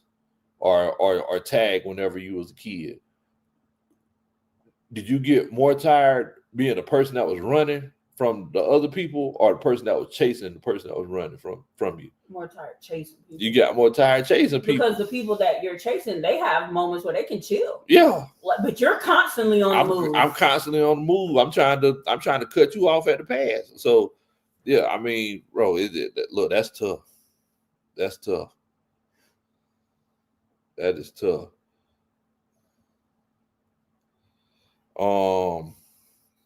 Yuri says, but yeah, they are on the field a lot because the offense, because of the offense all the time too. Exactly. The offense ain't getting the job done, man. They ain't getting the job done. Well, the doc says the defense has done more than enough for the Falcons to have won at least 2 more games. Yes, you're completely right. Then Ian says, fold like the Flash on laundry day. Look at here, man. What?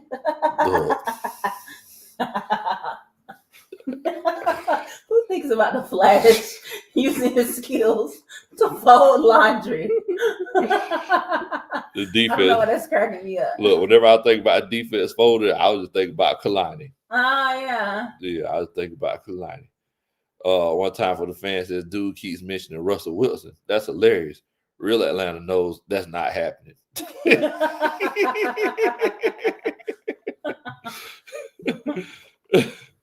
Oh man, y'all make sure y'all hit that like button. Clowns, how many likes are we at right now?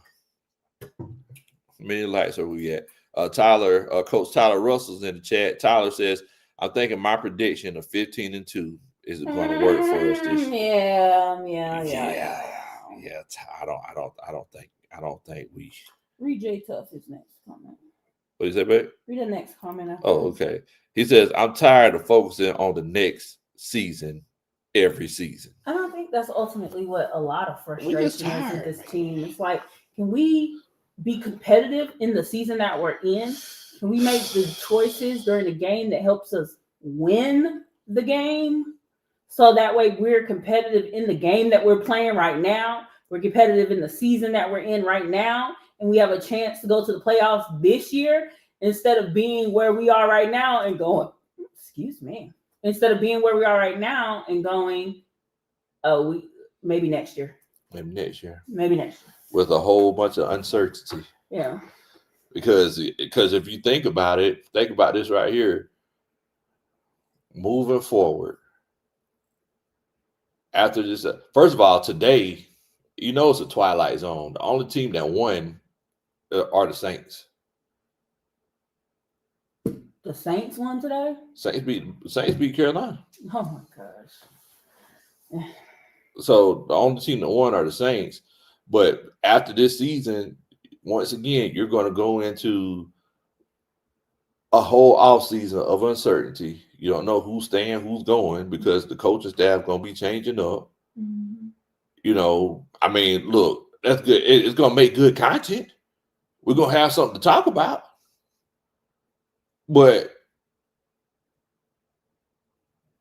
I just want to talk about how we add in something new to this team so we could try to make another playoff run and take the next step next year, opposed to continuously. And just like you said, it's like the San Francisco 49ers fans and H Shadow said, like, look, y'all got a good team, but if you lose games by 1 point, if you lose games in overtime, if you folding like Kalani on the third course, I'll let your body decide if it's good enough for you. I'm folding up for you. Like if we folding like that, you're going to be you're going to be a team where you're good, but you're not good enough to win games.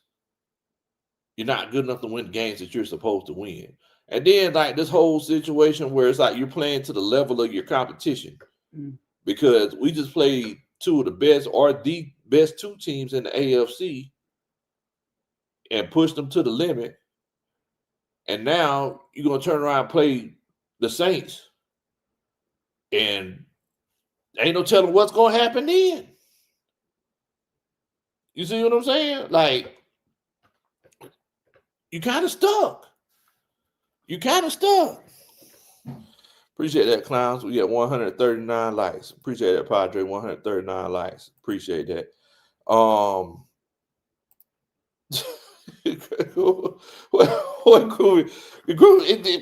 Groovy? Are you Russ's agent? Groovy been pushing Russ hard. Maybe some validity to that. Good grief.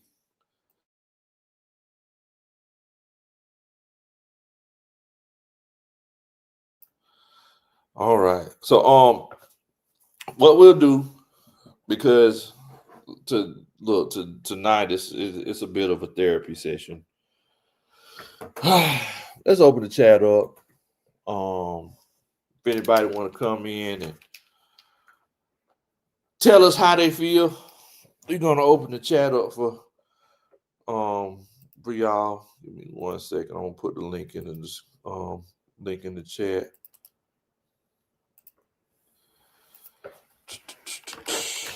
Because I know that y'all feeling just like I am. And I'm about to the point where I'm going to tell Raheem Morris to come pick up his capris. Come and get your capris. I have them voted. Cover up your ashy knees.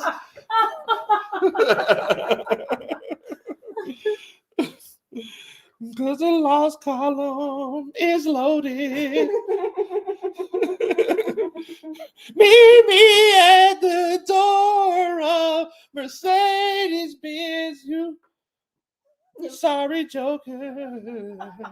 Come pick up your capri. I got them folded. She would say your pedal pushers. Get your pedal pushers right here. Goodness gracious, boy. Yeah, I'm just stuck. I don't know what to do. I don't know what to do. Give me 1 second here. Because I mean, at the end of the day, like I said, it's putting us in a tough situation as fans because now everybody's going to come or whenever they show these games um, on TV, and they're going to show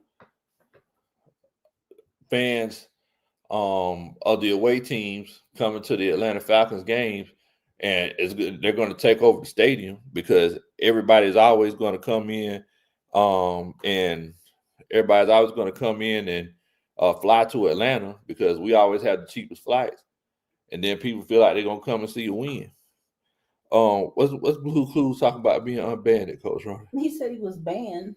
I mean, there was a couple people I put in time out for like a minute because they were repeating the same things over and over again and not actually contributing to the conversation. Oh, okay. Or they were like trying to pick fights. But nobody's been banned. Okay. Everybody got a second in timeout to take a breath and come back ready to participate. Don't worry, y'all. Coach Ronnie put me in timeout all the time. I just make the best out of it. All right. So wait a minute. We got Will Amy in here. Will, what's going on, Bo? Man, we can't complain.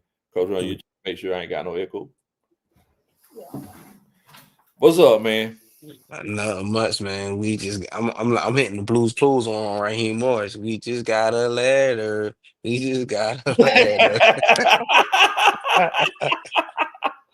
No, man. You didn't go that way, did you? Man, we just got a letter. We just got a letter. That dude be looking clueless, boy.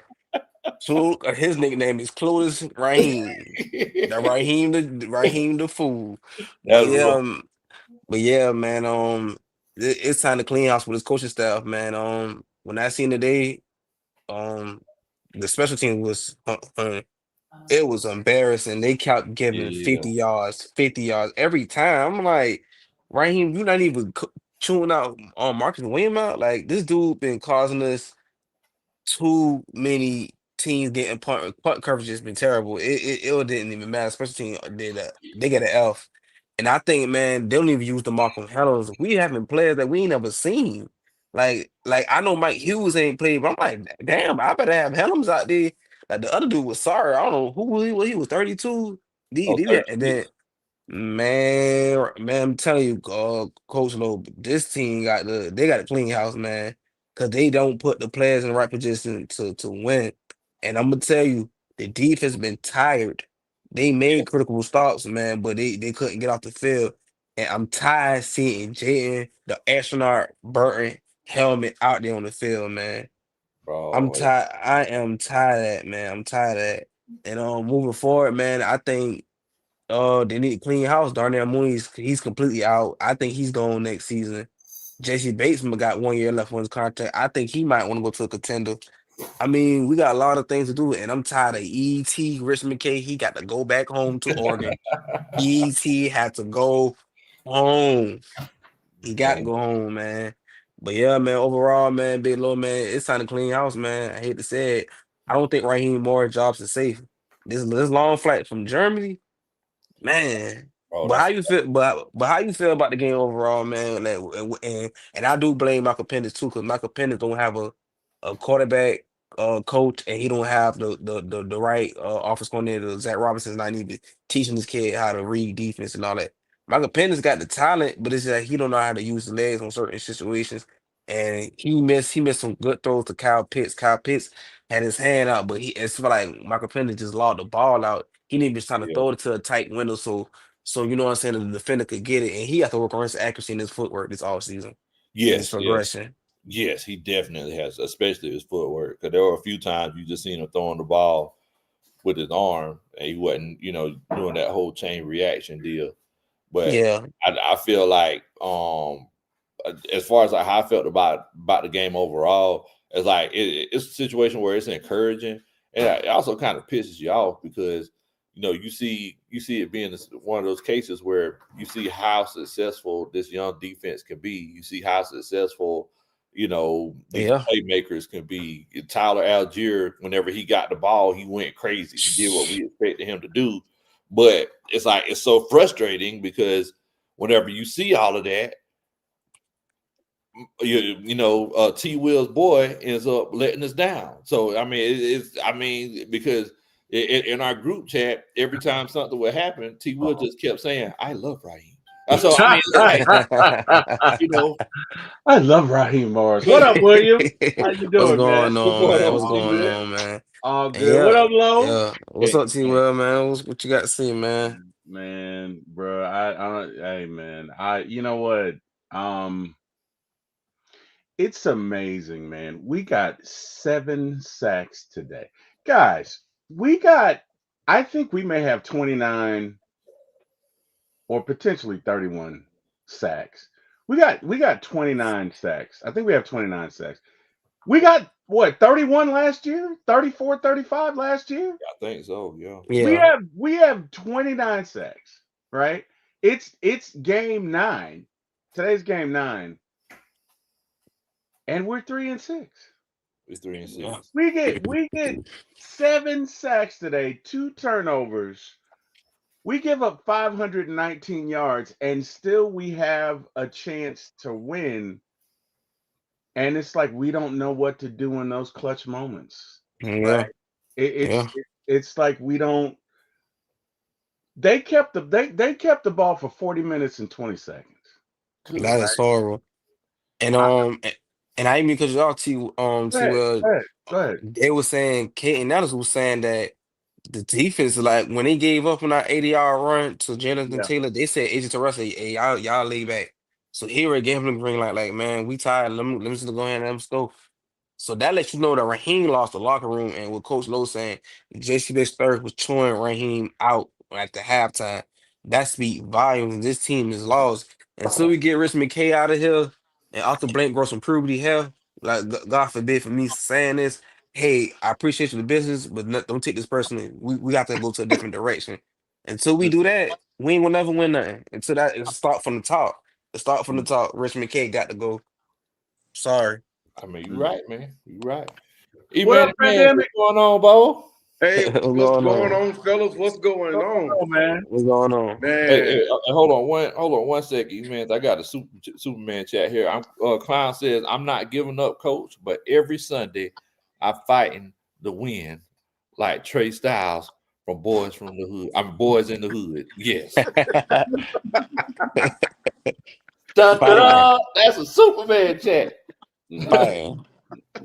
Hey, man, so tell me how you feeling, man. Look, it's a therapy session, Bo. We just look, we all trying to get through it. I had so many feelings today, brother. hey, I tell you what, man. I'm still at a loss for words. To be honest with you, I'm still at a loss. And the thing is, it's like I've been saying all year long. I can take a loss. I can take a loss, but it's how you lose. The things Yes. that contributed to you losing, and it's always something that you have control over. Anybody can say, any given Sunday, yeah, you hear that all the time. But it's the little stuff that shouldn't happen. The intentional grounding, the clock management, the game situation, or the situational play calling. It's stuff that you got control over. But I said this last year, or not last year, when we acquired Charlie Warner, that this offense will remain stagnant until we start using him. We've got to start using these tight ends, man, like everybody else. Because when Charlie Warner was in San Francisco, that man was doing 500-600 yards a year easy. Teagan, when he was over in Tennessee, he was doing 400-500 yards. We have to use these guys. I mean, we used them one time in the game today, and it actually, I had to sit back in my seat. Like, did we really just call a play for Charlie Warner? I did too. I ain't gonna lie. And the thing is, Zach Robinson has to realize he has weapons outside of Kyle Pitts, Drake London, Bijan Robinson. Yes. I mean, we got weapons sitting on the bench. I can't understand why. Practice squad. I don't know why they still sitting there. Chris Blair still sitting there. Chris Blair. I mean, Man, this collecting man dust. he has made the best of his time here. And I can't understand why why. And the thing is, Raheem Morris spoke highly of him every year. He spoke highly of him. I'm like, why you got him sitting on the practice squad then? But But David Fields out here running the wrong route every game. mm-hmm. Yeah, Yep. TJ Yates. Yep. Yep. Man, Yep. boy, It's tough. I don't know, man. I mean, I need somebody to explain it. I need somebody to explain it to me. Well, there's 'Cause one I thing read. I I'm want not. to I'm ask not. y'all. Oh, I'm sorry. Go ahead. Go ahead. Go ahead. Oh, I'm sorry. I was just going to say there's one thing I wanted to ask y'all. So right before halftime, whenever we had a choice to take the 10-second runoff and just go into halftime, or take the time. You know where I'm going, man. Or just take the time out. Hey man, look. Am I wrong? Like, am I wrong Hey. that I was because they went out there to Washington. They said the boy could throw the ball 70 yards, right? Mm-hmm. Yeah. Yeah. So Yeah. am I wrong for being confused on why we didn't? Hey, look. I've coached quite a few games, and I made some plays that I regret. I mean, made some calls that I regret, but there have never been decisions like that that I can recall that was so blatantly against coaching 101. I mean, it seems like and the thing is, Raheem Morris has been in this position before. He has been a head coach. Yeah. So we like, you haven't learned anything. You was under one of the greatest coaches, and he's still over there under the Rams, and you was over there in Tampa Bay. I mean, you didn't learn nothing. You really didn't. But I don't know. I mean, but I was all on board on Raheem being here. Yeah. But the one decision that made me second guess him was he let Ryan Nielsen walk out the door. Yes. That was the one decision. I'm like, wait a minute, where is he going with this? Yes. So I'm thinking he had a game plan. Then he comes in with Jimmy Lake, and I'm like, wait a minute. It don't make sense. It don't make sense. So you take a guy, you take a preschooler, and you bring him into the program, and you take the experience. I don't know, man. I don't know. Who you know. It's all about who you know, fan. Damn it. Yeah. Ain't about what you know. Hey, maybe I need to get to know you then, because man, I'm still down here. Lord have mercy.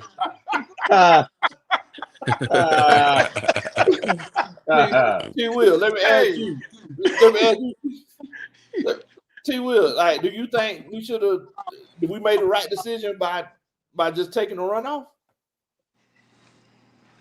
Man, I mean, I know that's your boy. I know you love him. I'm so disgusted right now. I'm trying not to go on a rant. I really am. I respect your show, but I'm just disgusted. Look, Yeah. I honestly feel like, because I'm tired of having to answer for Raheem's decisions, and half the time I don't know what the hell he's thinking. But if I may engage my inner Raheem whisperer, Oh man. I'm gonna do the best I can. Okay. Num Yoranga. No, I'm kidding. Oh shoot, I want therapy. I think Raheem was thinking to himself, I don't want to call timeout. I don't want to leave them any time if they keep the ball. But if we get the ball back, I'm going to call a timeout. I'm talking about right before halftime. I know. I get it. And we did, and we got it back, right? Mm-hmm. And then he sees Penix come out and make whatever play or whatever. Penix has regressed. Just bottom line. Penix was bad today. So Raheem's probably thinking in that point, you know what? I'm not gonna test the fates. I'm just gonna let the clock expire. Because rather than throw an interception here, I'm just gonna let it expire. And looking at the way Penix played, specifically at the end of the half and at the end of the game, I don't blame him. Penix, let's get into it. Penix was 12 of 28. That's not even 50%. Penix was, and again, I love Michael Penix and my Uncle Steve Williams. I love Penix. Okay, I love Penix. I do. I'm Team Penix. But Penix was donkey hooters today. He was terrible. He was donkey doo. Okay? Somebody needs to tell him that it takes more than an arm to make an NFL throw. You have to step into it. Yeah. Okay?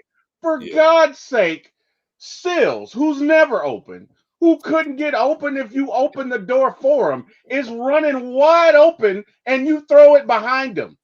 Mooney's so agitated, he's ready to just run off the field because every time he runs a comeback, the ball's never, it's at his feet, it's over his head, it's out of bounds.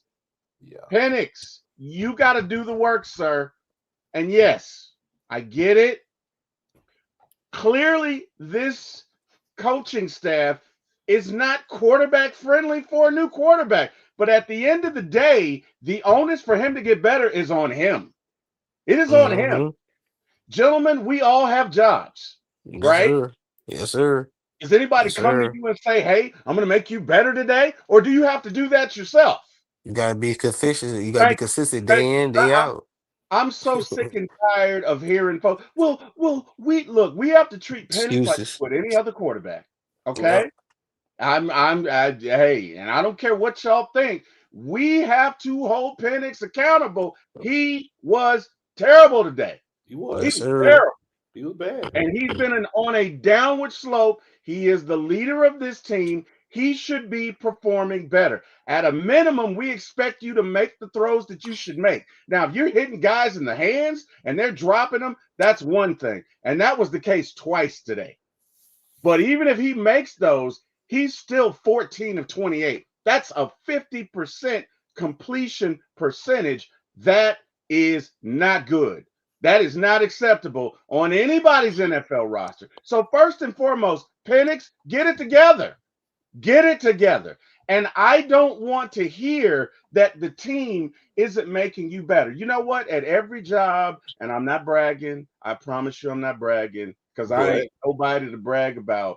But Every job I've ever worked at, I've risen to the top. Not because I'm pretty, not because I can sing, not because I'm tall, but because I work hard. I stay late. I find out who knows the most, and I go to them, and I don't let them leave until I've learned everything from them. And damn it, Penix, this is on you. You find out. Go ahead. You find out who knows the most, and then you ask yourself in the mirror. No, it's not me, bro. I'm just saying you get kind of bragging there now. You starting to get there now. Bro. What I'm saying is my work ethic, okay? And what I'm saying is I'm not seeing that from people. It's not good enough we have to hold each other accountable, right? Y'all know where I'm going. I'm trying not to voice it. Right? But in this age of certain traits being ridiculed and criticized, we have to make sure that we are playing up to task. We are playing up to par. Penix was awful today.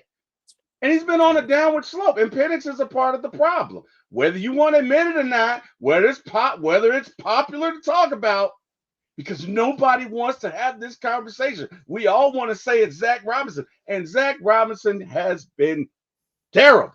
Hold on, T. Will. Hold on. Coach Ronnie, looks like you want to say something. Coach Ronnie, Okay, I just have a question, T. Will. If you say we've seen him decline, we've seen him do worse week after week, what have we seen the coaching staff do to help fix that, to help adjust? Nothing. Hey, like, what have they done to see that decline? Honestly, Coach Ronnie, look, I respect you. This coaching staff needs to go. Yes, you should. I'm not. When a person shows you who they are, believe them. That's all. I'm a fan, Coach Ronnie. That's what I'm saying. I'm a fan, Coach. I can go all the way back to ashy behavior. I'm a fan. Okay, I'm a fan. But in all answer, I legitimately want to answer. If you have seen him decline, we all have seen the decline. What have we seen the coaching staff do to address that? They've done nothing, but they don't need this coaching staff doesn't need to be here. But what I'm saying for Penix, right, as a quarterback himself, Penix, you might need to go to some camps, bruh. You might need to hit some folk up, bruh. You Like, might that's need what to I hit did. up. You might need to hit up some quarterbacks. You know, other defensive linemen do this. Often they get together. Penix needs work. Yeah, this And all if, season. and, and Yeah, if you're and right. if you and if you depend on the coaching staff to do that, I'm not going to depend on anybody to train me. You get what I'm saying? Like, you Well, know, my boss we talk and he'll be like, "Hey, T Will, you need to do this." I'm not going to depend on him to come train me. I'm going to go figure Right. it out myself. But and here's the thing, T. Will, and not saying that you wrong, but we already have seen what Penix can do. We've already seen that. We saw that the last 4 games of last season. We saw a few flashes of it this season. We know what he can do. Something is terribly wrong with coaching. Agreed. There's I a don't disconnect. I There's don't a I don't disagree with you, mhm. Pandemic, but those throws, Penix can do something about that. Oh yeah, yeah, I'm Penix with can, you. you know yeah, I'm what? with you. That's not coaching. Yeah, But yeah. Pandemic. but it's No, also no, that's a not result coaching. of the situations he's been in, though, T. Will. No, Because see, if they tee off on him so much because they know the defensive line knows when the ball's gonna be snapped, and then they yeah, just start blitzing on third downs. yeah. Like, you know, I mean, look, if I slap you 10 times, if I slap you 10 times in a row, and I do this right here, what you gonna do? Are you gonna be able to throw Flinch. that ball accurately? Nope. Yeah. My job, I'm gonna do my job, Lo. So And if my job is to throw, if my job is to set my feet and throw that ball accurately, Yeah. then that's what I'm gonna do. so Right? so If so my so job so is to step up in the pocket, then that's what I'm gonna do. I'm not saying the fella doesn't have talent, but and I'm hold not on, saying he shouldn't be our quarterback. hold on, T. Will. Uh-huh. So you're saying you seen Daniel Jones today? That boy looked like the Joker off the Dark Knight. Yeah. You seen Daniel Jones? His mouth was all bloody, Coach Ronan. hmm His lips was just bloody. Yeah. So you telling me? So you telling me that after getting hit 10 times in a game, whenever everybody knows when you're gonna snap the ball, and pretty much everybody knows what you're going to do, you're telling me that your body mechanics aren't going to change at all, or you're going to step up and throw that ball after being hit 10 times? Let me ask you a question. This isn't the first time we've had this issue with his mechanics.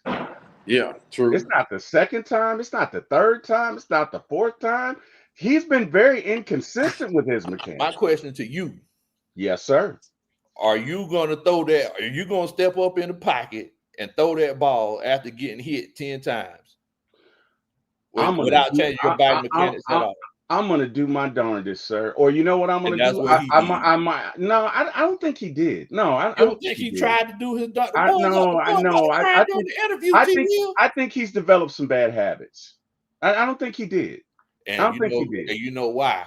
Hey, I'm gonna tell you what I think about that. I don't think he's developed bad habits, but at the same time, I think he was left out there on the island to make decisions, game time, situational decisions that coaches should have stepped in and did. Because here's the thing: everybody in the league knows that our offensive line is so banged up. I mean, we couldn't block, pass block, run block. We couldn't do nothing. Now, there are ways to get around an aggressive front line. There's ways to get around it. And that goes back to when I was saying that we need to start using these tight ends. And if Zach Robinson had did his homework, that would have been a way to diffuse that aggressive front that Indianapolis had. And everybody, and we all know how fast Penix can get rid of the ball. We know how fast he can do it. And this would have been a game where that would have been so important if he had been able to use how fast he got rid of the ball, 2 tight ends. And I'm not talking about 2 Cal Pitts, because they had him blanketed. I want to see Charlie Warner. I want to hell. For that matter, I put in Felipe Franks. Don't say that, because T will go get naked. Let's go, Felipe. Let's go. Hey. Uncle Steve too. But the thing is, man, there's a time when coaches have to do the thinking for that quarterback. The quarterback can only play so much. So if he sees his quarterback can't make decisions. He can't find his receivers fast enough, and everything is starting to get out of hand. It's up to them coaches to do one or two things. Either he gonna have a come to Jesus moment on that sideline, or he got to call a timeout and say, "Hey, what are you seeing out there? What's going on?" We don't have the coaching staff for that. That's what And look, that's my point. I'm not saying Penix is a bad player. Right. I'm not saying that. I'm not saying we should. Penix is a rookie. Yeah. And if, to be honest, if you look at his stats and you juxtapose him to Matt Ryan, they are eerily similar. Newsflash, folks, Matt Ryan was not great his first couple of years. So, I mean, Penix may end up being a Hall of Famer. I'm not saying that. What I am saying is Penix better take his fate into his own hands instead of waiting for a quarterback coach, because Penix made some bad throws today. And they weren't necessarily caught. There were some throws where he was unaccosted. He just made bad throws. Yeah, That's right about that. I give you that. I give you that. There's Right a level of about responsibility on his behalf too. But There here's you go. another thing you have to look at too. Who's going to give him the answers he's looking for? Let's be realistic about it. Not Who's this gonna help coaching him? staff. Not this coach. Look, Nobody on this coaching staff. I will give you that Raheem, when he hired his two coaches with no experience, just had what I'd like to call mental flatulence or brain fart, because there's, you know what I mean. It was What was just that word again?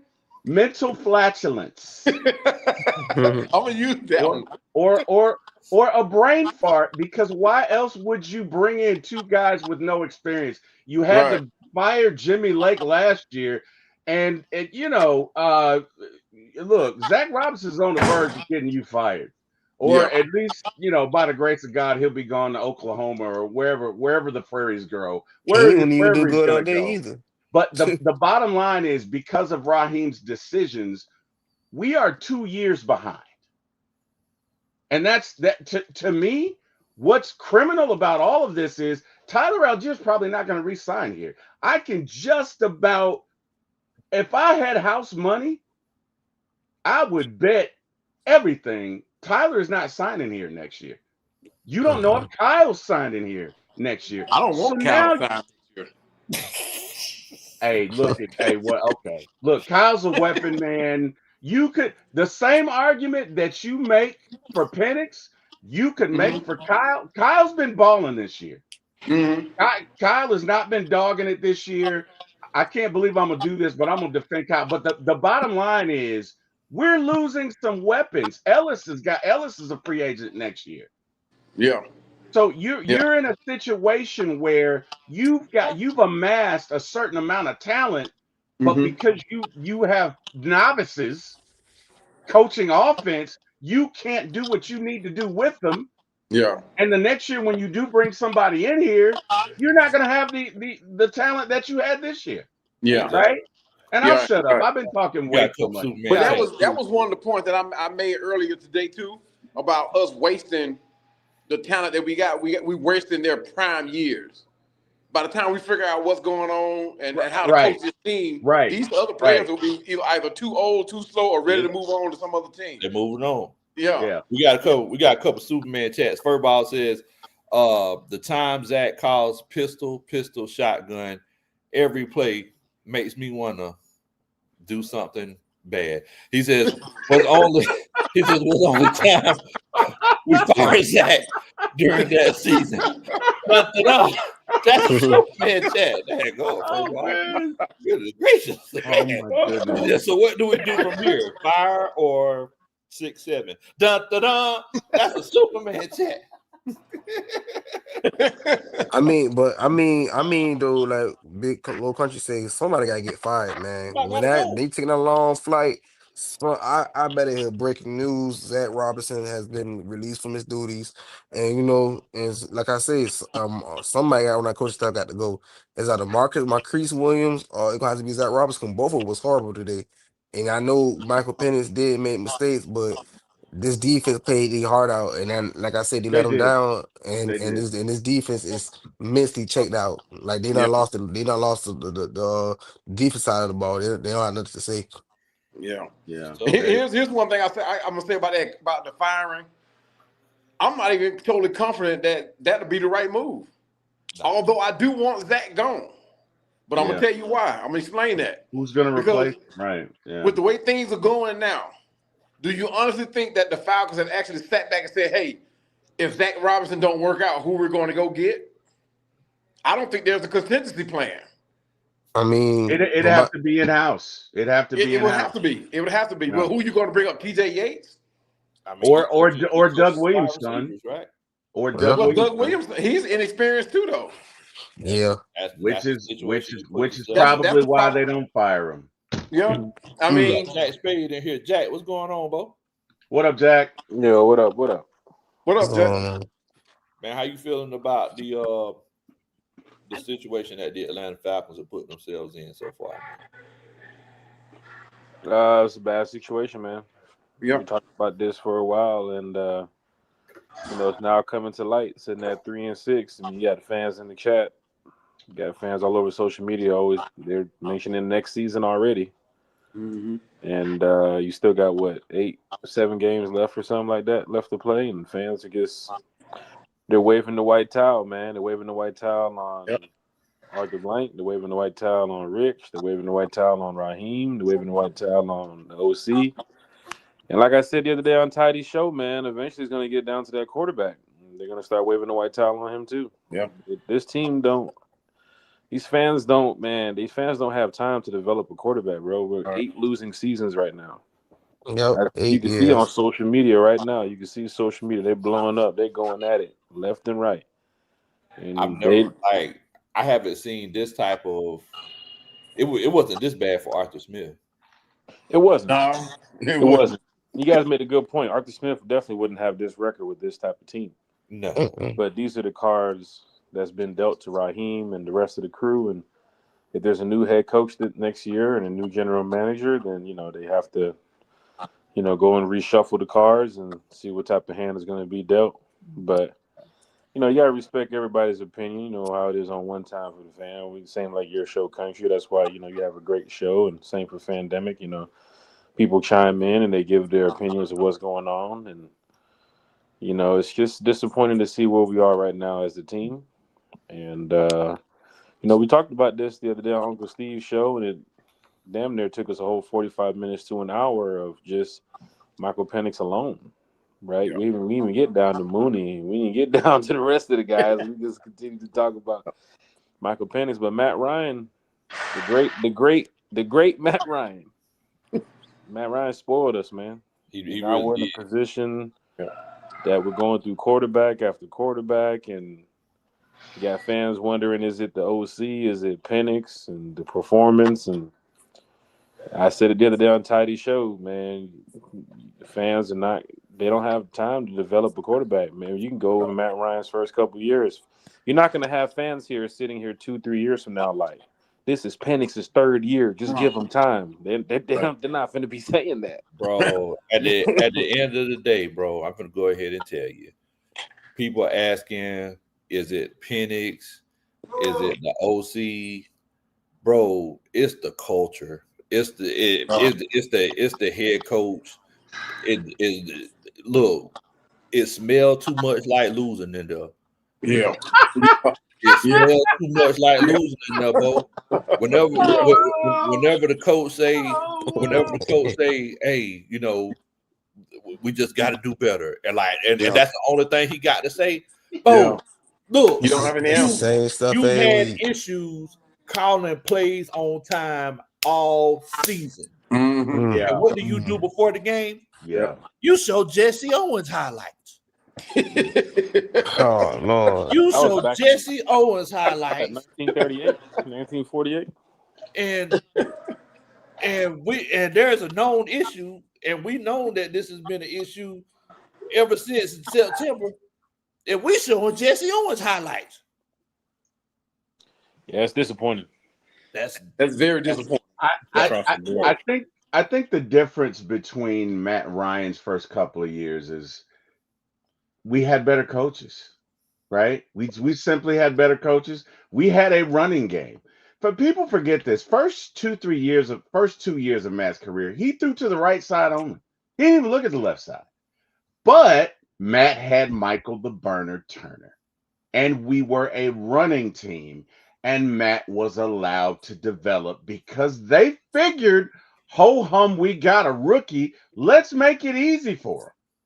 Because I got to tell you, if Matt would have had this defense, I got a feeling we'd be in the Super Bowl. Because he had a running game and he had an offensive coordinator. Yeah, I right? agree. We don't have that. Thanks to Raheem, who had to do it his way because he's the smartest guy in the room. He had to go and get 2 new coaches because he's Raheem. And in Raheem's world, it makes total sense. But whatever, man. Look it. I'm beyond it. I'm over it. I'm done.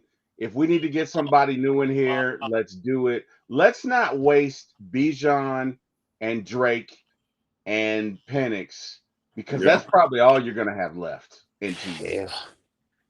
Well, Yeah. I don't think Jesse's re-signing here. I'm pretty sure Jesse nor Tyler are re-signing here. Yeah, That's out. definitely gone. That's out. Yeah. the one So- thing about it is, too, fans speaking about next season, and there's probably going to be some changes going into next season. So let's just say, and I'm all team Penix, man. Y'all see me in the chat. Yeah, I'm all for the 53. I want this team to win. I want every player to have a successful career. I don't want players getting injured and banged up, but that's just the business. It's just how the game is when you play football. But let's just say you get to next season because fans are already saying season's over. Let's go to next season. Remember earlier I was in the chat talking country and I said, hey, we go beat the Panthers and beat the Saints. We're back at 5-6. And if we do this and that, and you saw the responses I was getting was like, man, this season might be over. It might be over. It was a fifth. So if we get down to next year, and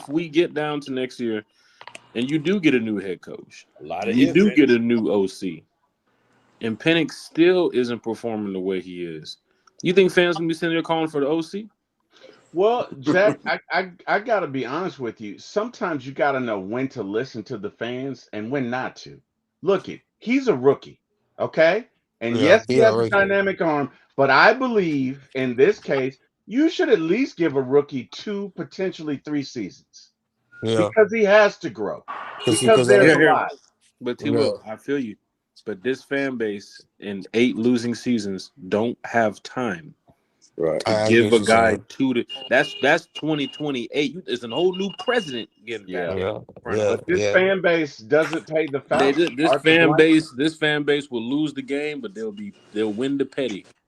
They don't and have they might, time. but guess And what? you can see the narrative already from some of the people that cover and talk about the Falcons online. They're already going at the quarterback. And but they might, Jack, but number one, quarterbacks with Penix's arm don't grow on trees. Number 2, I know we're not saying we're going back to Kirk Cousins. I don't even think he's here next year. So you've kind of hitched your wagon to him. You're not going to go and draft another quarterback next year. Look, sometimes fans need to chill out. That's I feel the bottom line. And I want this man to succeed. I'm all team Penix, but I know this fan base wants to be petty if we lose the game. Yeah. And the first thing they're gonna look at is the man who's throwing the ball. Eric, we got people in the chat saying they didn't give Ritter time. You got people in the chat saying the same thing about Matt Ryan when he was declining. Wait a minute. They're not giving Michael Penix People in the chat said they didn't give Ritter time. I mean, just not in your chat, but just in general, just Ritter. They kept saying it was a Coke Smith thing, and Ritter wasn't developed a certain type of way. What about in Arizona? What about in Oakland? I spoke about that too as well, country. Like, what about in Cincinnati? Right. Yeah. Even after that, What about Minnesota? the train crawdads? Yeah. Hey, my DoorDash order still hasn't arrived, but I'll tell you this. Look, when it comes to this kid, man, I want him to be the best quarterback that he can be here in Atlanta. I want him to succeed, but I know this fan base, and they are not waiting until 2027 to say, this kid's on track. This kid's on point. They'll wait as long as Arthur makes them wait. Bump them fans. They'll wait whatever. I mean, look, the day we start listening to these idiots, who cares? Who cares? Oh, you got half these people don't even know who, bruh, please. And respectfully, I'm not going to listen to 100% of this fan base. Half of them don't even follow the Falcons. They just listen to comments. Mm-hmm. So Yeah. respectfully, let's get a real coach. I'm sorry. I shouldn't have said that. Dang. Let's Yeah, let's but let Real what coach. I got in my bag. Let's get a coach with a plan in here. No, Mike I think McCarthy. Raheem is a great defensive coordinator. Mike McCarthy, I'm not come going to on down. bash him. You said what? Mike McCarthy, come on down. Let's get a coach with the plan. Okay? Let's get a coach with the plan. Let's get a quarterback whisperer who can get the most out of him, and let's put Penix on an off-season plan to work with certain people.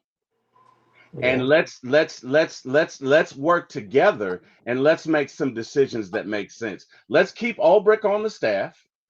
If we gotta say bye-bye to Raheem, let's say bye-bye. Let's and get your Marcus guy in Williams. here, Lo. Let's Marcus, get your guy in here. Mhm. And Mike let's McCarthy. you said Lock what? and load. I just said Mike McCarthy, lock and load. My two prerequisites: a prior NFL coach, not from the Kyle Shanahan or Sean McVay coaching tree. Well, respectfully, even looking at the Miami Dolphins situation with McDaniels, if Arthur Blank feels like, you know what? Last year it was the defense, and we got a new DC. This year was the offense. Remember, Country, I told you this on the golf course yesterday. And then we go get a new OC next year. They might just keep Raheem. They might look at him for a third year. Nah, Raheem gone. I'm gonna be honest with you, bro. Boy, that's a lot of fans want Raheem out, and I follow So, this dude. so you see, a lot of fans.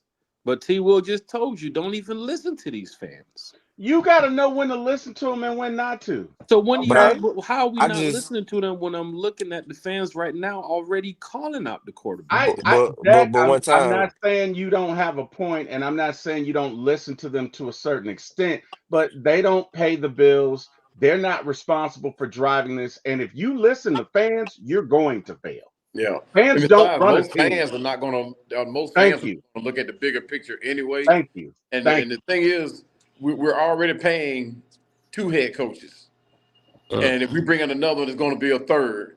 And I mean, even if we promote in house, we're still paying 3 head coaching salaries. That's not Yeah. going to happen. Zach Robinson will be gone. I don't whether Raheem tells him he got to go or it's out of Raheem's hand, and either Rich Arthur McKay. Blank or Terry Rich Fontenot say, McKay. hey, he has to go. But all the finger pointing, you don't fire the position coach, you don't fire the wide receiver because he spoke out or whatever he did. But at some point, Raheem is going to have to own up to the elephant in the room and say, hey, bruh, you had your shot. We got to cut ties. We got to change. We got to do something. You saw what happened up in Detroit. but Yeah, man, Dan Campbell. Dan Campbell, when he called, he told his offensive coordinator, hey, I got to have it. I got to have it. He started calling plays. Maybe it has to get that drastic. No, I'm not looking for Raheem to call no plays. No, not a long shot. No. But at the same time, something that drastic has to happen for something to change or the culture to change, like Big Country said. Something has to change. he got a waffle menu, calling plays for the waffle menu. Raheem Morris calling plays. Oh boy, I He love calling it. plays. Man, I love it, If Lo. Raheem Morris calling plays, he'll be looking at this menu and he'll say, "Let me get that Rudy Tooty fresh and fruity." Like, wait a minute, Raheem. Just say, aha. What you doing? What you talking hey, about? hey, what the chewing gum on the side like this, smiling at the camera. Hey, Lo, break down what Rudy Tooty Fresh and Fruity is. Break it down. That Rudy Tooty fresh and fruity. Rudy Yeah, Tooty. break it down what the offensive line does, what the receivers do, what the running back does. Just break it down. Yeah, so that Rudy Tooty fresh and fruity. So that Rudy, the R, it starts with right. So R, that means on the right side, we're gonna go unbalanced on the right side. Okay. We're gonna bring in the extra offensive line on that right side with a tight end. Okay. Then that Tootie, that means we're gonna run off tackle. Okay. That means we're gonna run off tackle. that fresh, that starts with an F. That means that Raheem is saying F what the original plan was. and we're gonna throw a screen. That's what Screen Unbelievable. cow pits. It's a tight end screen. And It's a tight end cow screen. pits. They gotta be Those kind work exactly. so It's gotta well. be Kyle. Right, we're Pitts. gonna you throw it think high so he has to jump up and catch it. what was Raheem? Okay. What was Okay. Raheem contract? 5 years? Okay. Yeah, it's 5 years, You man. think Art DeBlanc wants to let go of this man in his second year? Bro, No. it's like Marcus Probably Washington. not. It's like Marcus Washington said on his show. He's like Sean Payton looked at Russell Wilson and said, "Hey, I'll pay you $80 million To go leave away. because you're not my starting quarterback." And To they go paid him away. $80 million. So I feel like there could be a chance that they might let Raheem go and pay three coaches at one time. See, but the Broncos also gave Sean Payton that authority. Exactly. You know what I'm saying? That's a franchise decision too, to be like. I'm pretty sure Sean had his stipulations and everything. I mean, he's a winning head coach, so to bring him in, let him do his thing. And right now, I mean, the Broncos, they may not be entertaining, but they're winning, and that's what makes it. That's what matters. I'm all There you go. for the success of this young man. But if I'm sitting here at this time next year at 3-6, you ain't telling me anything about this coach need to be fired and this mascot need to be fired. I'm looking for change all over across the board. And we got a very tough schedule next year. A very tough schedule. Yeah, it won't we get play any like the AFC North and everything like that next year, right? You got your boy Lamar. You got Joe Burrow them back. You got the NFC North. You got to go out there and play some teams from the West too. But you can turn things around. But I'm just very concerned with this team at 3-6 because on paper before the season started, we were damn good. That was on paper. But now as we get to the field, sitting at 3-6, man, Chris, you saw I tried to convince y'all today that we can go 5-6 for the next 2 games. I just didn't want to do you like that, man. Jack, I got a lot of love for you, man. I didn't want to do. But see, I think the way we played this past 2 weeks, we can go beat the Panthers on Sunday and go beat the Saints. But that doesn't give the fans. And I agree with you. And I 1,000% agree with you. The only gripe that I have is the fact that we've dug ourselves in a hole that's so deep. We need outside help. Like, we need the Lions to lose like the next 4 games. But I just don't. I know they lost today, but 4 games with that head coach, I just don't see it. Right. Now, here's the thing, too, because I know T-Will mentioned the fans. It's going above the fans, T-Will, to some of the media, because you finna listen to that one radio station tomorrow, and they're going to dig into every single person on that team, including Michael Penix, because you saw your boy. They started posting videos already. They're going to, from 9 a.m. in the morning, they finna go over everything. Let me tell you something. They're not even going to talk about Rich McKay. They ain't talking about Rich McKay tomorrow.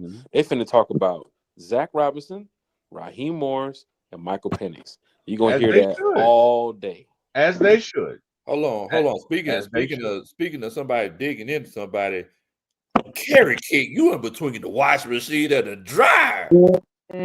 Golly. Hey, Coach Ronnie, Kerry just beat Jack on in the fantasy league. No, let me not even get on Kerry. I got love for Kerry, but let me not Kerry. Good job, Kerry. Here we go. Go. Nah. I already, man. Kerry had to go find her peace because, I ain't gonna lie, the Falcons made Miss Kerry upset today, boy. Let me tell you something. She had to go find her peace. I ain't gonna lie. I don't want to pull her fan card on this show because there's a lot of people here. But what she did to me on Twitter a couple weeks ago about Josh Allen and what she did today with Jonathan Taylor is unacceptable. But I love Kerry. That's my girl. That boy Jonathan Taylor got more points than like 3 of his players. And I told her, she literally told me, how dare you play Josh Allen against the Falcons? And I said, you know what, Kerry? Hey, I'm not going to do this. I'm going to bench Josh. I picked up Kirk Cousins from the waiver wire. He gave me no points that day. I still beat Bro Talk. But Jack, but when I nobody put it made on, but you when I do put it that. on her, no T Will. When I put it on her today to say, bench Jonathan Taylor, you have to do that. She I said, "I'm wouldn't not have done benching. it. Yeah, I'm not benching I Jonathan wouldn't have Taylor. done it. A win is a I win. would I'm have I not done benching wouldn't have Jonathan done it. Taylor." That it. Jack, that was I your ain't, choice. That was I your ain't gonna choice. lie. I ain't gonna lie. I benched the Colts defense today. Well, Bro, hey, that's what that is A1's the real one. beautiful and A1's the good real for one. y'all. You don't do I that. start You Daniel don't do Jones. that against the team that you're playing. You don't do that against the team that you're playing in fantasy.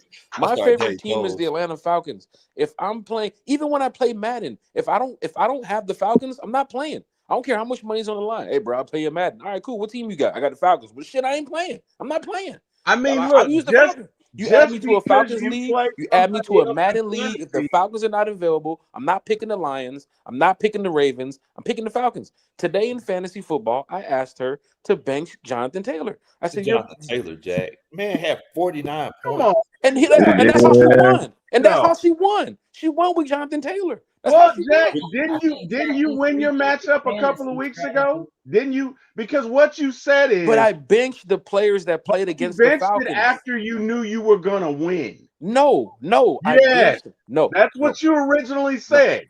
No, and I'm gonna beat you coming up too, T. Will, for all that, for what you talk. I'm gonna beat you too because you Dang, beat me bro. last Bring it time. I'm gonna on, beat you. Bubba. I'm gonna Bring beat it you like a. on. I'm gonna Let's beat you like a go. damn. Wait a minute. You Let's gonna beat T Will go. like you gonna beat T Will like you beat Kerry? I mean, 'cause Kerry got lucky, man. That's crazy. Oh Kerry wow. got That's lucky. crazy work So right wait, there. Jack, is it 3 losses for you now? It's unacceptable. It's unacceptable. He said that's what it is. I Don't should worry be in about the first number. Just place. know it's unacceptable. I should be in first place. It's unacceptable. I'm still gonna win the league though. you, I'm now. I'm going. Now I'm Oh going know all who you out. sound like. You know who you sound like. You sound like Raheem Morris. You should be Hey, in first place, right? You should hey, be in first place. I'm But you about know to what? out. I'm Next about week to. you're gonna do Hey, better. I'm You're about gonna to do out. better Hey, next week. I'm about to outrun the South, man. I'm about to Oh, out. Man, oh Lord. oh, we Oh know you God. losing now. Oh Yeah, We wow. know I was you about to losing say, now. oh, I I know it's love over. it. I I know it's love over. it. Man, She tagged me on Twitter and said, "How dare you play Josh Allen against the Falcons, the Bills versus the Falcons game?" But She said, Jack, "How you didn't have dare to you?" listen to her. She said, but even still, I said, "You know what? I don't want to get my fan car pulled. I'll that was bench Monday Josh night Allen," game, and I Jack. You still already won. knew you were gonna win. I know it, but still, I still bench Josh He Allen. I said, didn't want I to play You the know knew it. game. you You were gonna knew you win. were gonna win. Hold America, on now. America, did Exactly. y'all You hear knew what you I were just gonna heard, win. America? Hey now, hold on now. Hey Did now, y'all Boy. hear what I just heard, America? hey Yeah, I now, did, but what? Right. hey now. Right. Come on Thank now. you. Hey And now. look, look, Jack, the bottom line is, and I love y'all dearly, but if we competing, I don't give a damn what any of y'all say. I'm gonna play who I play. And y'all just gotta deal with it. So I'm not mad at Carrie at all, right? You chose to do that, Jack. That's on you. And you still won. It's not like you That was lost Jack's because decision. of it. Yeah, You that didn't lose, right? You lost today. You got that ass whooped. yeah. Let's just You know, let's just be honest too. If Miss Carey would have, I admit, if Miss Carey would have benched Jonathan Taylor, there's no way she would have won today. so That's why she drafted so them Unacceptable. first. what's the point? Unacceptable. That's why What she drafted them first. why is it unacceptable? I'm just Because I yeah, shouldn't that's have 3 losses, and one of them should not be to you, T. Will. T. Will, you can just set your yeah, roster. Oh, I forgot T So, Will beat you earlier, didn't he? He yeah, said he T. this Will, time did. somebody got in you T. gonna beat Will's T ear. Will. I He was done got smacking you. T. Will that day, and then somebody got in T. Will's ear. I was Nobody got in smacking T T. Will. Will's ear. Nobody. I Unacceptable. text T Will. I said, boy, you got to make a change. Boy, you got to put somebody in. You ain't got nobody in the slot. You got Unacceptable. nobody in the slot. I said, just maximize on. I ain't know he was gonna win. Now I'm sitting at 7-3. Unacceptable. Oh wow. Now look, there's one But thing you I still in did the want to. playoffs. There's one thing I did want to acknowledge. Tyler Russell, he put a comment in here saying that, basically he pays PSLs. He says he's a fan. He says, I'm paying bills for the team. He's paying for Rich McKay to change the light bulbs. He said he's paying PSLs. They're expensive. Tickets are expensive, and they're getting more expensive, right? We got 8 straight losing seasons. Yep. And them PSL holders, they're gonna get the talking. Oh, yes. I'm a PSL They holder already myself. talking. I'm a PSL holder myself. Country's a PSL holder himself too. Bro, Already talking, bro. I'm finna tell you something. I was right. I was riding today.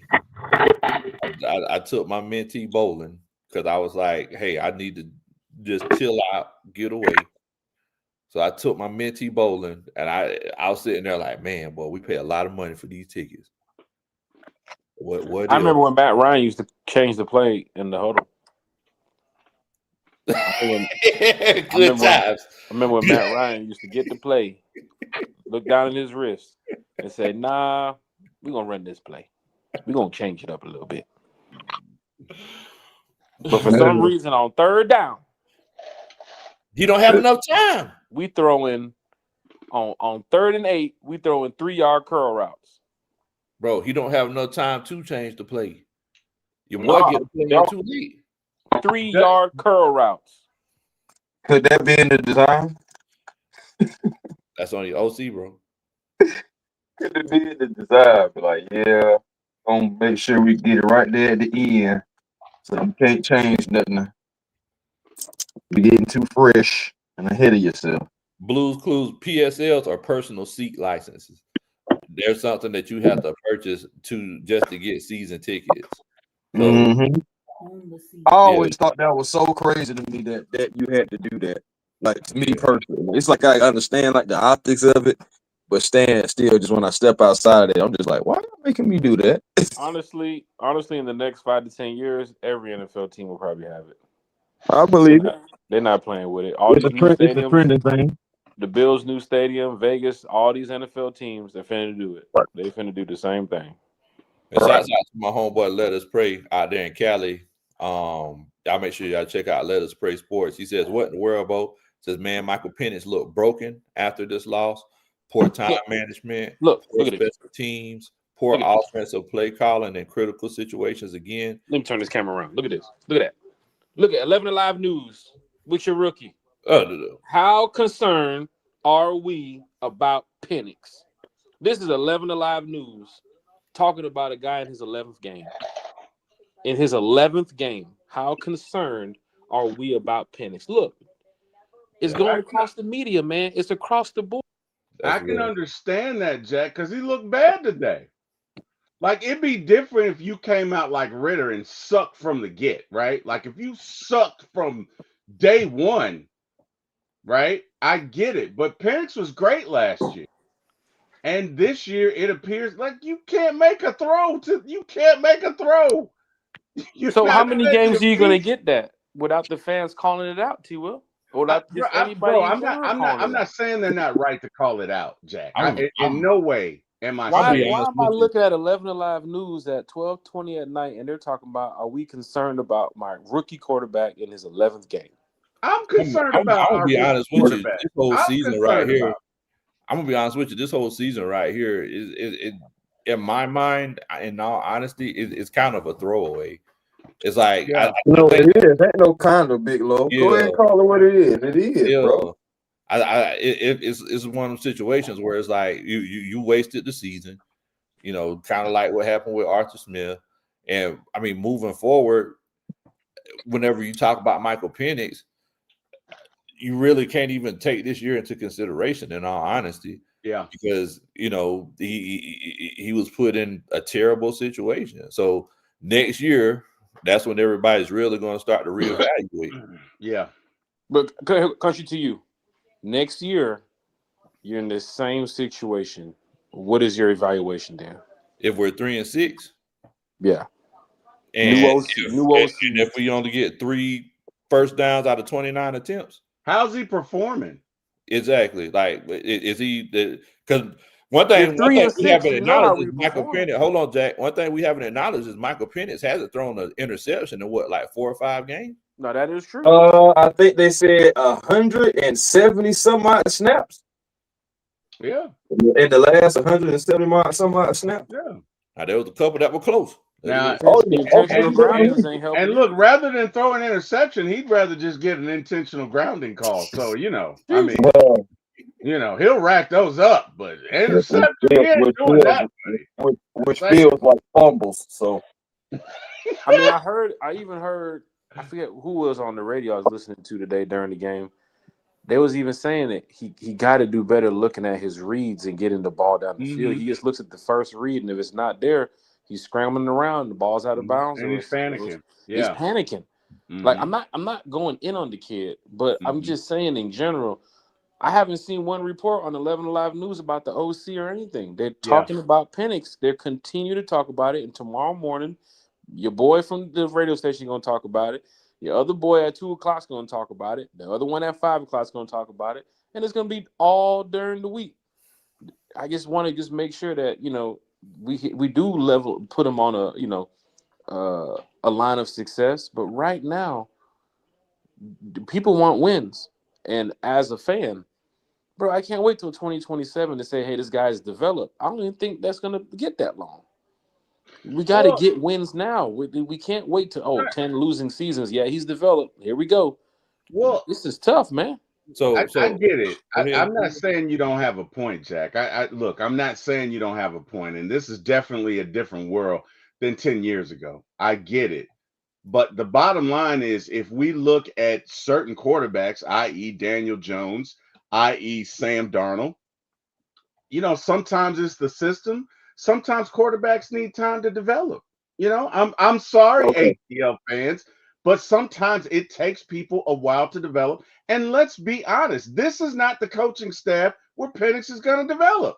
It's just not. And to talk about somebody that was in his draft class. Now, I ain't gonna lie, Drake May, he's doing his thing, but the Broncos are winning, and there's still question marks about Bo Nix in the offense.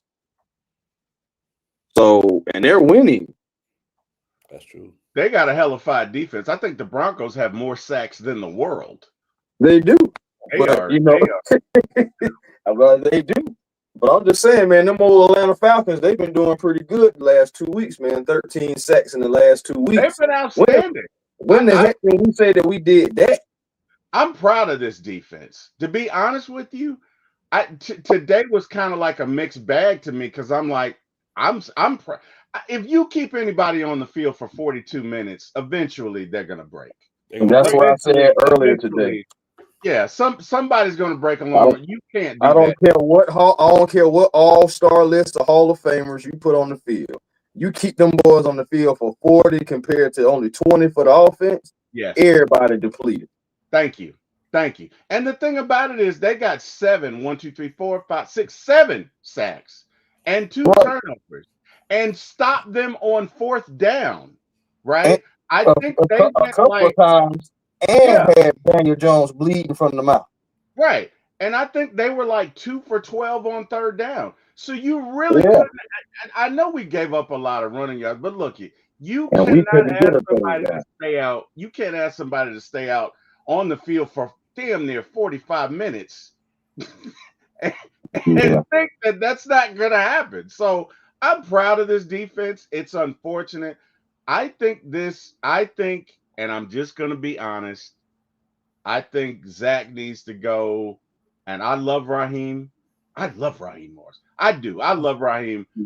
But I think we need somebody else in here. I think Raheem is a great defensive coordinator. I just don't think this is the opportunity for him. I don't agree with his decisions. I don't agree with the way he goes about his business.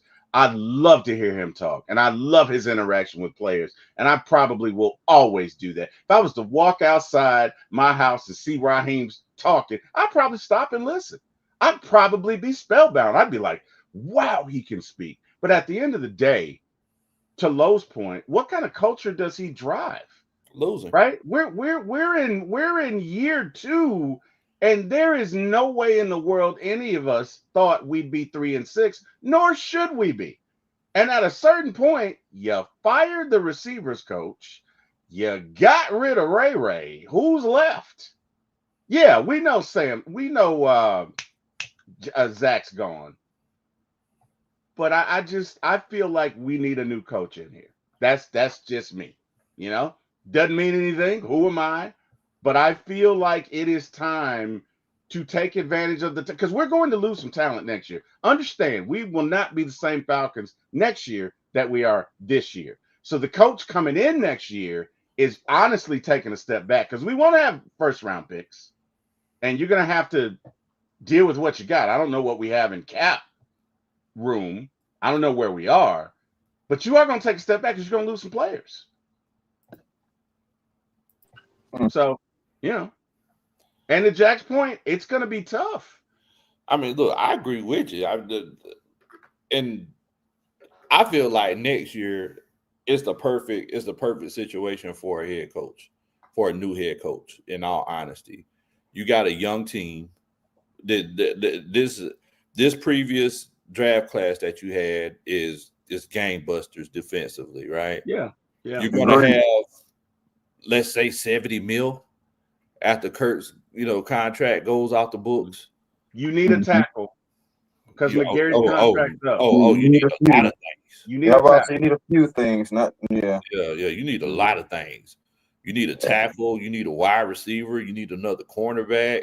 You need a head coach. You need an OC. You need another linebacker. You need another linebacker. You need a mission statement. You need some new uniforms. Like you need We are getting new uniforms next year. And the word on the street is, per source. I can't give you the source. Okay. The word on the street is they're bringing back the red helmets. Word on the street, they're bringing back the red helmets. So, man, you can bring back all the red helmets you want to. If you bring back that same philosophy, guess what? I honestly don't think Zach. I don't think Zach Robinson will be here. A1. I don't think he will. And I think if Raheem is here next year, that leash will be so short. Yeah, I said myself. I feel like if we're bad next year, he's going to get that mid-season. Like Arthur Black is going to have that mid-season, press conference with that all black suit with the red. Oh man, something's gonna go down then. Yeah, somebody gonna get fired, or somebody finna go swimming in the river. Yeah, or maybe both. Who knows? I honestly think if Raheem is here next year and he farts the wrong way, he's going. Like I think that leash is going to be so tight. T-Will, look, if the dog won't hunt, why keep the leash tight? I'm not saying to keep him. I'm just saying, ain't no need to keep him. Ain't no need to keep him. If I got a coon dog, that dog's supposed to treat coons. If the leash is tight and I'm running with the dog, I might as well just treat a coon myself. Hey man, I'm just telling you what it's probably going to be. Now, if it was up to me, he'd be gone this year. But things being as they are, right? And I'm not going to get into it, but things being as they are, you're paying our old head coach. He'll probably be here next year. Again, if it was up to me, he wouldn't. If you win, so let me ask y'all a question. If we win the next 3 games, which are winnable, yeah, and let's say we end up going 8-9, would you want to bring Raheem back? No. What about you, Coach Ronnie? No. Dang, I don't care what the record is. Dang, go on, Coach Ronnie. Y'all see the standard I have to live up to. Hey, but you're living up to it. So stay on, Coach Ronnie. Good job. I will. Tip, what about you? If we, let's say we go, when we win the next 3 games, and coaching staff, y'all let me know. Let's say we win the next 3 games, and let's say you go 8-9. Would you bring Raheem back next year? No, because in 2 seasons, we gonna have a winning record. We're still losing. All the cockiness and all that stuff like that you came in with, it sounded good when you first came in, but now that new shine don't turn to rust real fast. So for me, it's just like, okay, yeah, you can bring him back, yes, but what is really necessarily going to change? Because we could have been already past all this if you had came in and brought some experience with you. But because you didn't bring that experience with you, now we're all going through growing pains. And honestly, if we fire you, I don't want Jeff Ulbrich as my head coach either. I love him right there. Where he at the defensive coordinator. But if you See, fire everybody in the Raheem, chat talk about keeping Jeff as the head coach. Why you cut him off? He was preaching. Oh, I'm sorry. no, My bad. I'm sorry, Chip. I'm sorry. that was real. I'm just saying though, like if you fire Raheem, Jeff is out the door too. We've already seen this happen. Remember, we had Ryan Nielsen. As soon as we hired Raheem, Nielsen was an afterthought because coaches want their own guys. I'm not necessarily thinking that the next head coach gonna come in and say, I'm gonna keep something from the old regime, especially if they get full disclosure of, hey, you can do what you want. You know what I'm saying? You can build it how you want to. It's not a guarantee you're gonna keep Jeff, so you may lose him anyway. And I ain't gonna lie to you, I'm not ready to lose this defense yet. But it's like, darn if you do, darn if you don't. If you chop his head off, you're gonna lose that. If you keep it, you're gonna have to go through what you're going through, which is what we're going through first. First you had Jimmy Lake. The magnifying glass wasn't on Zach Robinson because Jimmy Lake was so bad. Everybody regressed. You had Hall of Famers, you had all pros that said they wouldn't want to play in that defense. That spoke volumes. So you get rid of him. Now the magnifying glass is on the offensive guy. But regardless, you don't went through 2 years, so you really kind of wasted Arthur Blank's time for 2 years going rookies instead of going veterans and experience and seeing what we had then. So now what's probably going to happen, the special teams coach is going to get fired, as he should, because that special team has been atrocious all year. So he's probably gone. The OC, I don't think the OC will be fired. I think the OC, depending on what happens, will move on to another job because it looks better than getting fired. And then you have an experienced OC. You got to bring in a new special teams coach. Okay, things didn't work out in the past 2 years, but I think we got everything right now. And that's going to be the talking point that Raheem is probably going to get off the blank. Like, hey, we tried some things. It didn't work out. We're on point now. Let's go into year 3 with the max we can possibly do. But like T. Will said, that seat going to be hot. And I'm telling you, if we are like 3-6, we're going to have a mid-season press conference with people being fired. I would go so far as to say 2-4, Chris. I mean,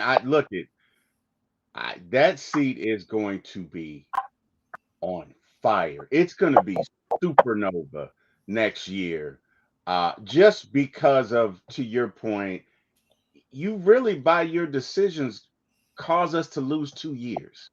You cause us to lose good faith with the fans, right? Can you imagine if we made it to the playoffs last year and we made it to the playoffs this year? Can you imagine? This would be a totally different city. It'd be totally different conversations. But yet again, the narrative is same old Falcons. And a lot of this is Raheem based on his decisions. The Kirk Cousins scenario last year, the Koo scenario last year, the timeout scenario last year, the fact that you hired 2 inexperienced coordinators this year. Sorry. Oh, my bad. My bad, Will. No, it's all good. It's all No, good. the only reason I laugh because you named all those things last year and all those things were happening this year. But continue. Right, but what that is true. That is true. And my point is, your decisions have us where we are on the break of essentially a mutiny from the fans and the laughing stock of the league. It is a mutiny. It's kind of getting there. It is a mutiny. Like, my goodness. Guys, when ESPN, and you know what? I got to be honest. A couple of years ago when we drafted Penix and they were riding us, it just pissed me off. Okay. But when ESPN rides us about Zach Robinson and their offense and his decisions, they're right. They're right. All of the flack that they give us, we deserve. So the problem is, if you get tired of playing into the narrative, do something about it. And who's the catalyst for the narrative? It's got to be Mr. Raheem Morris. Man, you know what? I hope we address it. I really do. We probably won't because of scenarios that I'm not willing to get into because I love my guy, Big Low. He's like family to me, and I want him to stay on YouTube, so I'm not going to get into it. Hey, I appreciate that. But And it's crazy, T. Will, because you were saying that it's a situation where it's something we deserve. It's like because Atlanta over the years we've kind of had developed this whole us against the world mentality. Yeah. But you're right. It's like like all the flack that we're getting from the national pundits, we Yes. deserve it. Like Yes. your boy Kurt Warner did everything in his power not to be disrespectful He did. about this He offense. did. God bless him. He did. I'm like, He look, did. kudos to you. But I don't know how many people in here have watched Love and Hip Hop Atlanta. But there was this famous song by Mama D. There's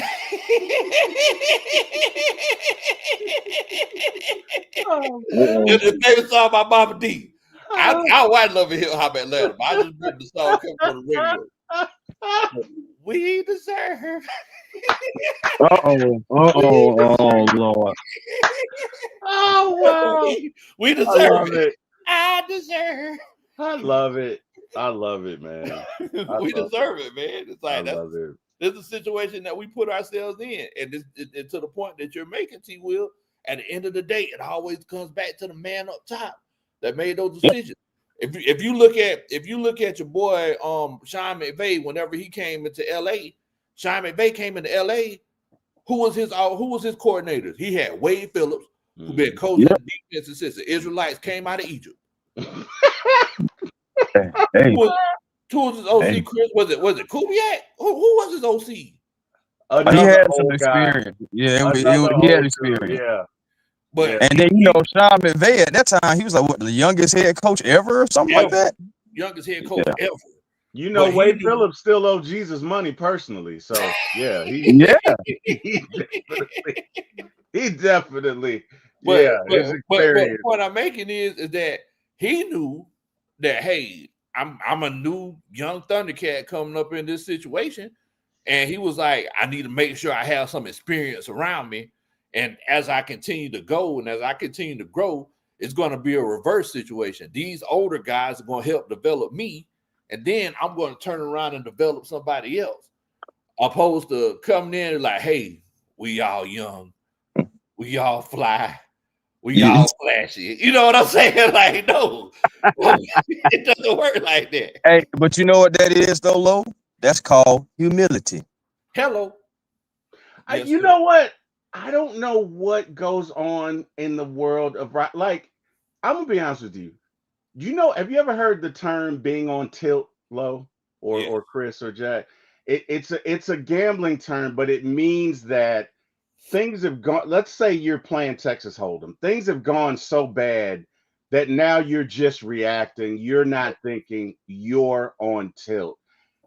And that is truly how Raheem Morris lives his life. It's like, I'm not going to bring in experienced coaches. I'm going to bring in coaches with no experience. Why? Because I can, damn it. I'm not going to call a timeout here. It's 32 seconds, and he will rationalize this stuff in his brain. Well, he was building his own coaching. Bad part is he's a very good defensive coordinator. A very good defensive coordinator. Is But he? Yes. Yeah, I'm not gonna take that away from the man, Lo. When did he A lot of Bro, mercy. A lot of mercy. look it. Hey, just my I hate to sound like Bill Cosby, but when just did he? I'm not looking his name to Hey, me Lo, for money you for a sound like ticket. Eddie Murphy on Raw. He wanted money for a ticket to the Eddie Murphy show. He came to me and my wife, Camille. That man was building his own coaching tree. Like he kept talking about Shanahan and Oh, McVay yeah. and those guys. He brought in Jimmy Tomlin. Lake, who didn't have no experience. He gave him Zach Robinson his 2 years of OC, so Zach can take it and go to another team in the near future. He's just trying to build his own coaching tree, and that's kind of hurt us. Why? He, But why? He saw You know what he coaches should be he saw thinking other about, coaches Jack? he gave He praise should be to. thinking about winning. He saw should be other thinking. coaches he gave. He don't care. praise Coach to. Roy just said he don't care about winning. He should be thinking like, and Jack, again, love you, bro. No disrespect to you, but why would you? That's like putting the cart before the horse, right? That's like, I know that these guys are going to do well because they have no experience, but they spend 24 hours It's the around me. same thing around when they preached about the Kirk Cousins and Penix thing working, and then it backfired. Same for Raheem. He It's wanted not to the go in same, there. Jack. He I wanted to go in respectfully there and disagree. say that Jimmy Lake, this guy's gonna be my DC. He's gonna change this defensive this group and get them back on track. He failed on that one. Same for Zach Robinson. Remember last year people complaining about the defensive coordinator. This year now they're complaining about the OC. Raheem brought both of those guys in. Both of those guys were his picks. Right. And Yep. now he I has to agree. live with that. He And hired the all the same coaches. like Kirk What else? Cousins when Kirk came here and Kirk was out there signing autographs next to country at the damn fan fest, and they looked up on the screen, and what happens? They draft Michael Penix. He wanted to go with the same thing. And Mark Zeno said it, and I was thinking the same thing. He wanted to go with this veteran quarterback and then have this thing work out for Michael Penix years down the line, but it backfired on him. And It now he has did. Yeah, to play that's Penix exactly early. what they want to And do. because he's It playing did. Penix early, fans have to deal with this now of a guy who's somewhat ready to go if they don't know if he's totally ready to go. And now it can really backfire on him because you're sitting at another season, probably having another losing year. And what's going to happen next year? Last year was the DC. This year was the OC. And if they keep Mhm. Raheem, all he's going to do is he's going to get another OC. He's going to have Jeff Mhm. Ulbrich. He's going to have another OC. But we can't even say it's going to be some Clint Kubiak. We know we're talking about the same organization that hired their buddies. And if Raheem wants to go Exactly. hire his buddies, I ain't never seen no picture of Clint Kubiak and Raheem hanging out. Mm-mm. I It's don't. I gonna. don't think Exactly. he's It's gonna. like Mm-mm. I I ain't don't. never seen no picture Zach, of I don't think he's goddamn. gonna have the room to hire his buddies. Number one, and number two, and this is where I disagree But with you. Kubiak not coming here, no way. Well, anyway, what this is where I disagree with you, Jack. And I'm not trying to cut you off, Chris.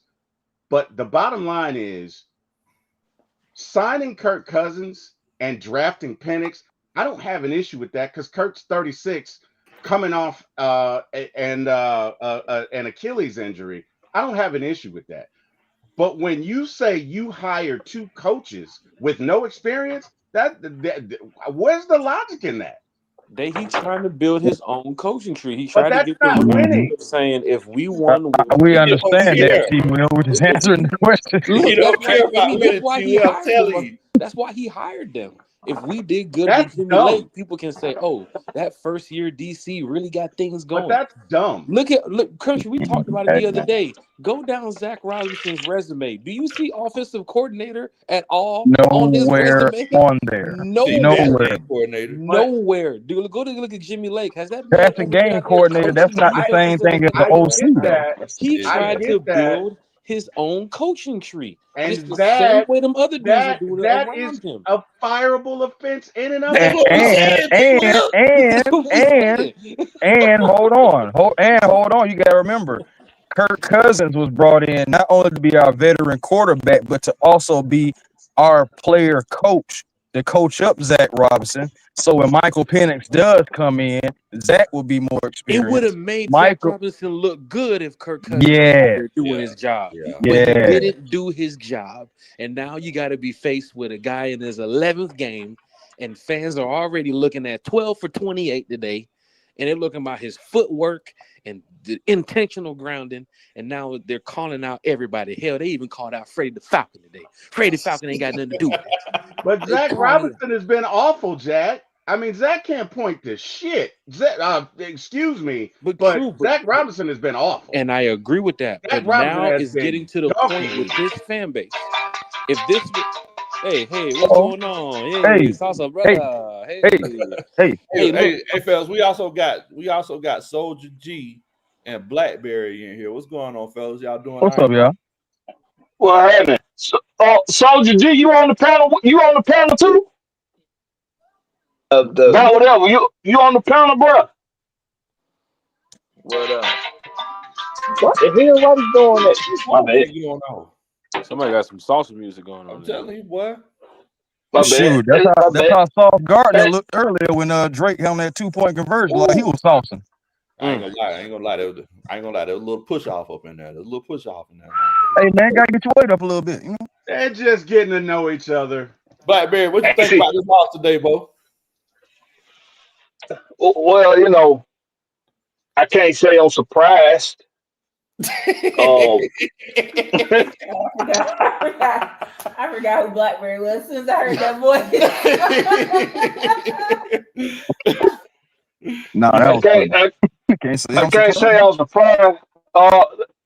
It, it, at this juncture, what we need to be focusing on, in my opinion, is what is Arthur Blank going to do? That's what Yeah. we need to be. What you gonna do, Arthur? I put y'all. I don't know if y'all seen that TV show Them. It's like a spinoff of Us. Come on, Prime Network. That's like a No, whole why don't you tell us about it? show. Oh, okay. I see that. Yeah, I haven't You seen ain't it. seen it? All No. right, so it's a series called Them on Prime, and it's a spinoff of the movie Us. And there's a character on there who wears he's like a he's some kind of demonic figure, right? And he got a charred black face. He's a black guy wearing charred black face.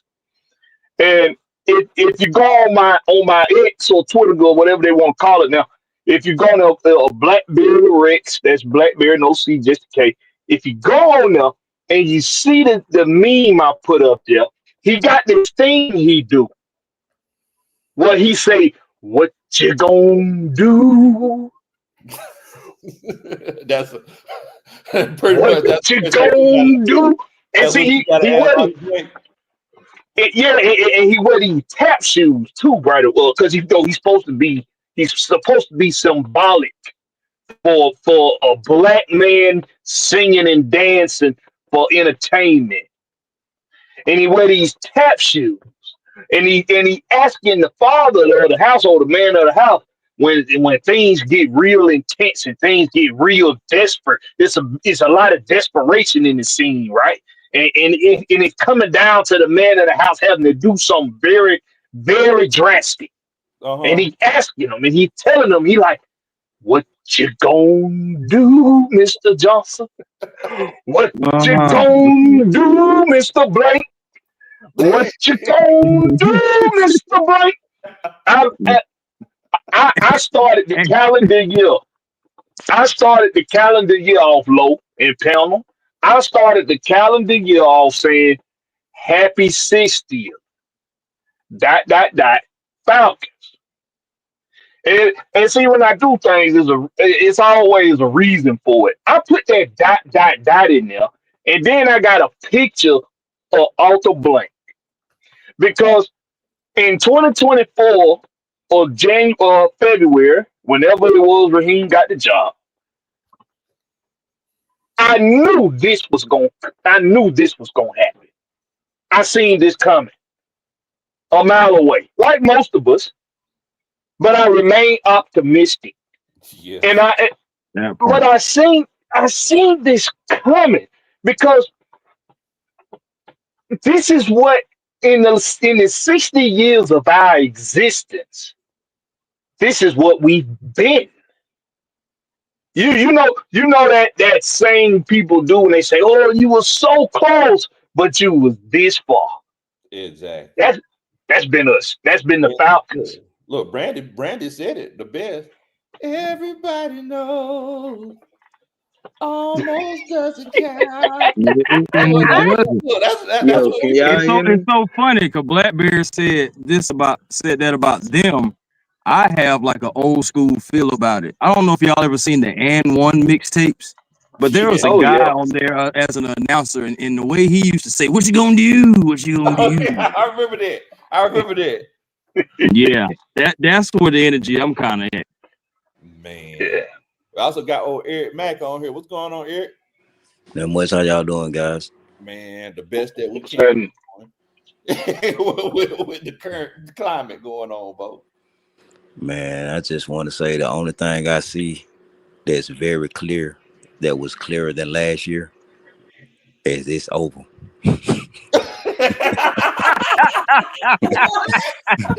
Ah, God, I ain't gonna lie, I wasn't expect you to say that one, brother.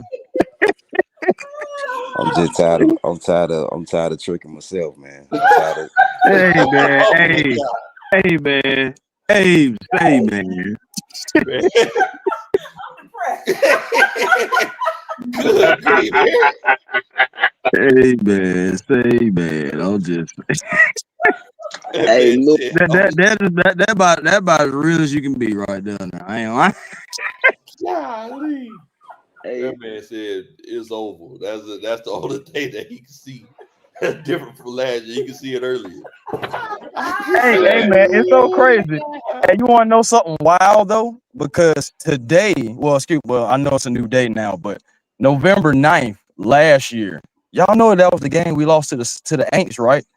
Yes, sir. And it was so crazy because we was 6-3, and now never mind. Flip the It's script. true. I mean, he has a point because even right now, winning the next two games and trying to come back, this NFC is not like last year or the year before's NFC. You got to damn near win out to get into this damn shit. And even if you do win out, you don't even know if you can make the playoffs. Like it's tough right now, man. Falcons have an 8% chance to make the playoffs right now. Now, hey, you know what's listen, funny? I got a Atlanta United question. a couple years ago had a 1% chance, and they ended up making the playoffs, and they ended up I beating got two teams too. But this ain't soccer, I so got a it's, question. I got a question, right? Do Did Raheem Morris and Zach Robinson fly back with the team? they did. They're I, on the plane right now. Mm-hmm. fuck, Should have dropped them off somewhere. man, should Now have you had know they their ass wasn't. You off know on they that boat. wasn't they shouldn't have boarded. business wise though. You know they They wasn't should finna have got fire fired and left right there, them. like Business right wise, you on know the that's field. a Monday morning meeting right there. They'll have that But discussion tomorrow. but honestly, they should have got fucking fired after we got skunked in that Carolina game, Then they do Arthur Smith like that. Then they You leave talking them about in the the 0-2 ropes. Panthers at the time? bro. They should have got fired right there. Don't even leave your credentials in the same spot where you got that dick look on your face. Just leave your credentials right there in that spot. When you realize that they really whooped your ass, like just leave your credentials right there in that spot and just Sheesh. turn around and walk out. We'll mail your shit home to you. We'll mail. Like we'll clean your locker out for you. We'll just mail you your shit. You right here at the Georgia Dome or the Benz, so Oh, where- it'll be there in 3 business days. Soldier, where you The from? sad part is with the Zach Robinson thing, especially looking at it Hold on, now. Jack. Soldier, where you from? I'm from Atlanta. Oh, okay. Where's that accent? I'm trying to. I was going to say a little West Side, but I don't want to be wrong. Yeah, I'm That's from the Southside. West Side. I I'm would say from the See what I'm West saying? Side.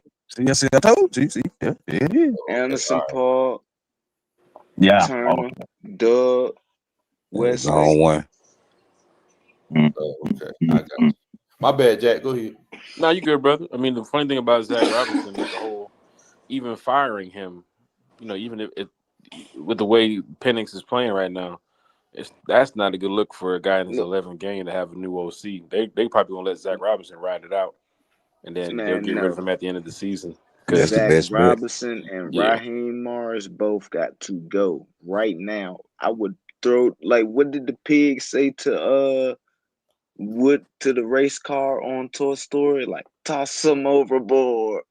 Like shit. kick him off the damn plane right Yeah. OV. OV. That was Yeah. hilarious. Toss them overboard.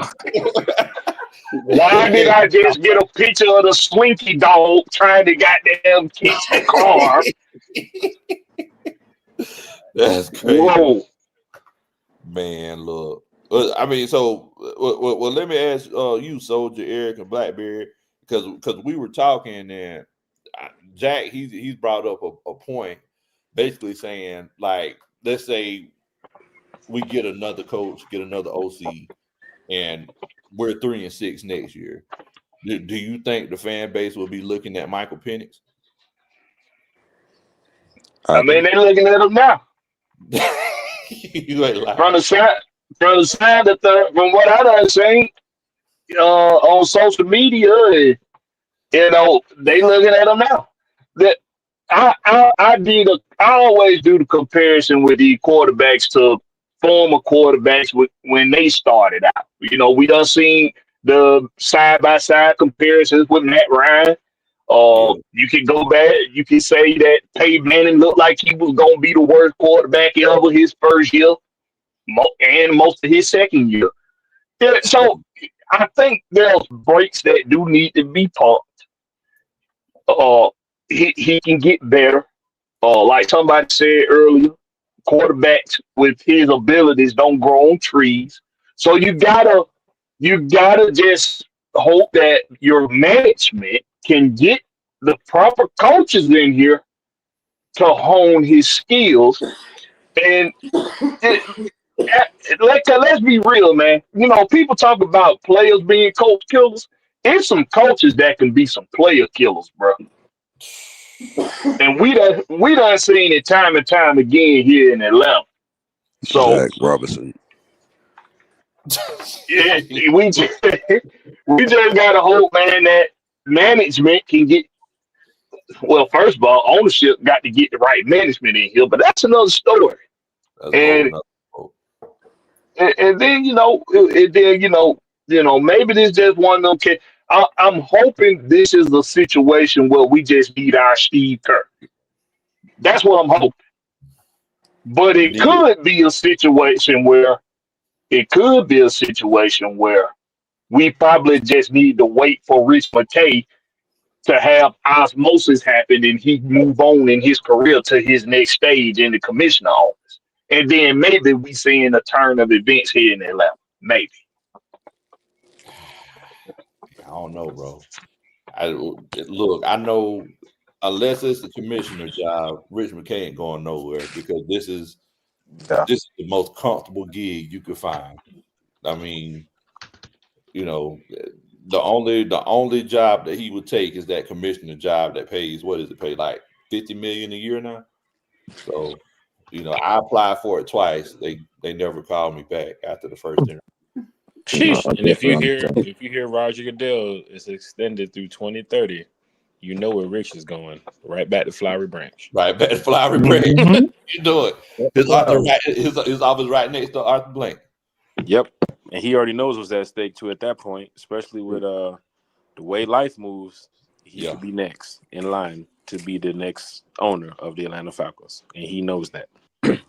Hey, Lo, I think Blackberry brought up a very good point, and that was certain coaches and certain organizations kill quarterbacks, right? Look at the Browns. Look at everybody that's played for them and left and flourished, right? You got Baker Mayfield. Yeah. Did Sam Darnold play for them or no? No. Who else played for them? Baker Mayfield. It's a lot of quarterbacks they had come through. Yeah, I've been saying they had a lot of quarterbacks. You've had a lot of quarterbacks. The Now, Giants. who's left and flourished though now? Because I'm sitting here thinking. All right, so maybe it's the Panthers. I don't know. Okay, yeah. Because I've been saying now the Browns. Maybe it's the Panthers, but I know Baker played for them. I know Sam Darnold played for them. But T.Y., you said this the other day. Back in the days with Peyton Manning and Matt Ryan and even Drew Brees and them, it was traditional to develop your quarterback. Yeah. You had to develop these guys for a reason. We are in 2025 where social media can drive your team left or right. It is a win now league. They are drafting quarterbacks at the highest. They are pushing quarterbacks Is who that are not even supposed to realistic? be in the first round. Archie Manning is probably going to go as the number one pick next year because the team needs a quarterback. And they know he's not ready. But guess what? It's a win now league. Jordan Love was like the last traditional quarterback to be developed. Everybody else behind him is getting pushed to go play right now. Jackson Dart was pushed because Russell Wilson sucks. Hey, wait a minute. Russell I Wilson. agree. Huh? Not that he's subpart, not facts on that, but everybody getting quarterbacks getting pushed. They're I don't pushing think them. Russell And Wilson Michael sucks. Penix, due to the Kirk Cousins situation, has been pushed. And it's a win now league. And if you don't win, Guess who you got to go meet? But Got to is go that meet social realistic media. though? Is what I'm saying. I Like mean, because it's not because the old way worked better of well, Can actually I say something? developing these guys, what but I they Can I don't say have something? time to develop these guys no more. It's like draft him and play him. That's what they're doing. but Yeah, what go I'm ahead, saying, Eric. Jack, if you look at Darnold, he's gone somewhere and had success. If you look at Baker, he's gone somewhere and had success. If you give me a few minutes, I can think of somebody else. But the point is, to Blackberry's point, sometimes organizations are just not good with quarterbacks, and That is and right. they will kill a career. And somebody else wanted to speak, so I'll yield my time. Go And ahead. Mac Jones, Hey, hold on, 7 Jack. to Hold 8 on, Jack. years. Okay, Thank go Hold you. on, ahead. Jack. Hold on, Jack. Thank you Go about ahead, Mac Eric. Jones. I forgot about. Yeah, I just want to say, I was looking at an interview with Michael Jordan. It was an old interview, but he said something that made a lot of sense. When they was coming up, in their era, they had to earn everything. You know what I'm saying? Nowadays, they getting paid before they even touch the field, man. That got a Mm-hmm. lot to do with it. You know what I'm saying? Like they not really into it no more. You could really tell, man. You know what I'm saying? Just Mm-hmm. looking at the game, everything ain't the same no more. Since they paid them, they feel like they not even sacrificing themselves no more. Mm-hmm. And to add to that point, you think about it, it's way more opportunities now than what it was back then. These folks can make money in so many different ways. They can stream all that different Mm-hmm. stuff, and they don't Yeah, have to be naturally locked in exactly, into exactly. that killer mode to be the best. It's like, okay, I reached my plateau. Now let's see what other opportunities I can do while I'm still doing stuff. You see how many players are doing Yeah, commercials, movies, et cetera, while they're still in the league. yeah. So many And just Even thinking opportunities. that but soft, even the it's Kirk warming up. Cousins Yeah, yeah, situation was buddy with Raheem. That's Raheem boy. He yeah, called that before he Yeah, got over there. they That was was with the Raheem skins boy. together. Yep. That yeah, was yeah, Raheem's boy. All the way down the line, Raheem tried to set up this whole entire coaching tree to player tree to all this stuff just to build up his name. But he sits there and chews gum, and his headset is flipped up in the air, and he don't even have a playbook in his hand. But we gotta sit back as fans and say, "Rise up. We'll see y'all next week against the Panthers." Yeah, Well, true, but true. we are in and the reason for a the team that's quarterback. coming off of a loss. A team, but in the Panthers, my bad, bro. A team in the Panthers that's coming off a loss, but has the opportunity to put the final nail in your coffin for your season. Mm. Man, we gotta tighten up. But what you gotta say, bro? No, I was gonna say the reason for the quarterbacks being pushed as soon as they get drafted now is because it's just the timing. It's the ushering of a new era of football. It we was actually like we say we was because we were spoiled with Matt Ryan, but the league itself was spoiled with a lot of great quarterbacks at that time. Yes. Like Yep. You're right. like legitimate franchise quarterbacks that you could rely on. But the problem was you had so many franchises that were missing the book on developing a quarterback that come behind those great quarterbacks because because of the contract thing. Like if the salary cap keeps going up, and if you sitting a quarterback, a first rounder on the bench for 4 years, well, he got to get first year money while sitting on the bench after 4 years too. So it's a lot of teams just missed the book on developing a quarterback. Like who sat behind Phillip Rivers? Who sat behind Drew Brees? Like it was too many teams missing the buck on it. So now we at a point where we ushering in a new era of quarterbacks, and you don't have no choice but to throw them in the fire Right. And because if True. right, you just have to. right. And look across the league. Who's finna sit behind Bryce Young? Nobody. You come in behind Bryce Young, you start in game 2. Who's finna sit Pretty behind much. Tyler Scarborough in New Orleans? You get drafted, you Nobody. playing. Who's sitting behind Tua in Miami? You get drafted, you playing. Maybe Josh Allen you'll sit behind, Maybe Pat Mahomes will sit behind, but there's no more traditional Lamar develop these Jackson. guys and get them ready. Lamar Jackson, he's going to be playing till 2034. You might get Mm-hmm. in the game. You might get in the game if he's injured. But the traditional way of developing quarterbacks is done. We draft you, you're playing week 1 or week 3. That's the way it's going to go. Look at the Jets. So Justin far. Fields and all this. Every team around the NFL, you might find 2 teams that is ready to develop a quarterback. Everybody else, we draft you, you're playing. That's Well, how let me that Hell, is. ask Joe you this Burrow can't question. stay healthy. I He was can't, just about to say the he same can't thing. stay healthy. You might play if you go to the Bengals. You might. Yes. Let me ask you this: Who's won the last 5, 6 Super Bowls? Was it just quarterbacks they just threw in there, or Jalen Hurts was throwing. right? Pat Well, Mahomes Jalen sat behind. Jalen took his time, right? Jalen wasn't just but thrown in there. I don't believe Pat kind of sat behind he sat for Alex a Smith year, a little correct? bit. Right. And And that's my point. And right and now, that's my point. if you say the Broncos, because they might end up in the playoffs in a deep run, But or no, Nick I'm got time. saying the last 6. I'm not saying woulda, coulda, shoulda. Okay. I'm saying brass tacks. Who won the last 6 Super Bowls? And it wasn't somebody that was just thrown out there. So at the end of the day, you can do what you want to do with whatever newfangled thing. We don't do it this way, but winning is winning for a reason, right? Winning is winning for a reason. You don't have a good quarterback, you're not going to win. And if your quarterback's not developed and not ready, you're not going to win. Damn your social media. Damn your Twitter trolls. If your quarterback is not developed, you're going to be drafting another one in 2 or 3 years. And I see the NFL moving to that because it's just a win now league. The fans ain't got time to sit there till 2029 like, oh, this guy's getting better. They ain't got time to be sitting there for that. Look at us. We're in 8 seasons right now waiting on, we going to get him next year.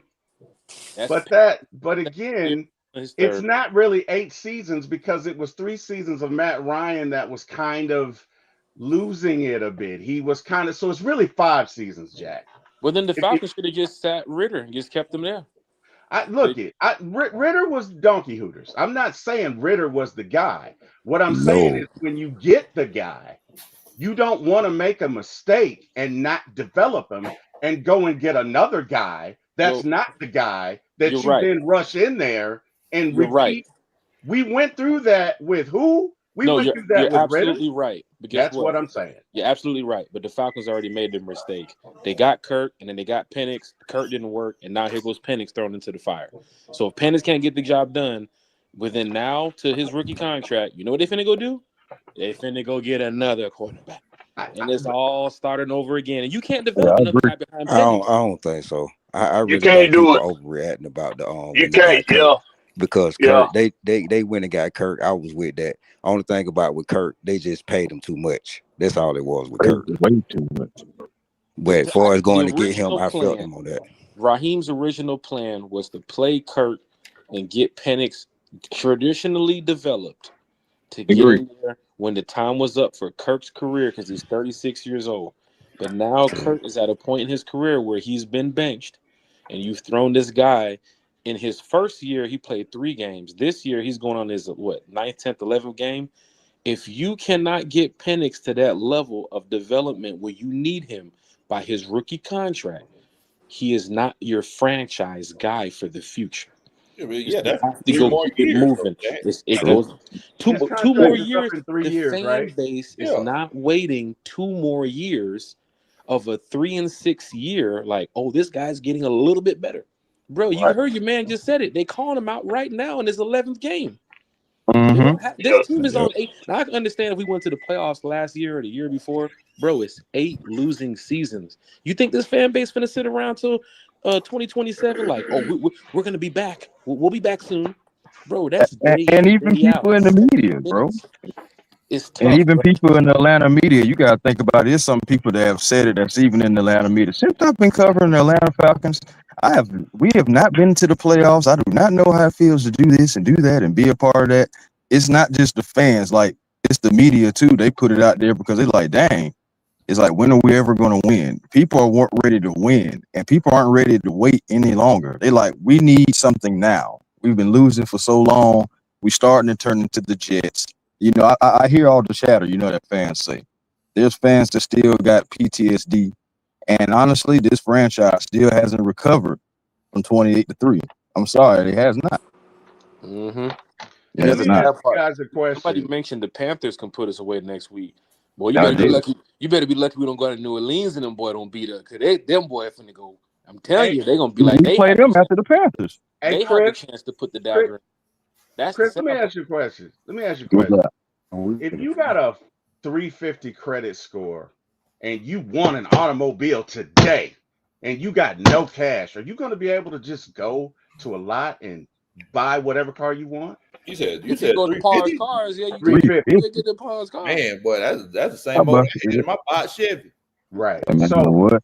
my point is, I don't give a damn what the fans want until you get a coach in here that knows what he's doing. You're not going to win.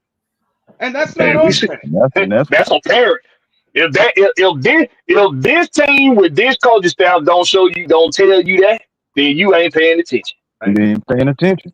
Thank you. That's all I'm saying. Oh, we want to win now. Well, you got to get a new coach in here.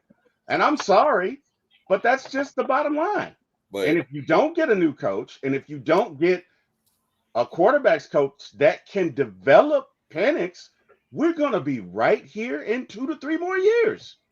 but the We'll be thing right is, here. T. Will, what you got to remember is it's like it's a delicate line, it's a delicate dance because as a fan base, we in the words of Young Joe, we all sick of it, right? Mm-hmm.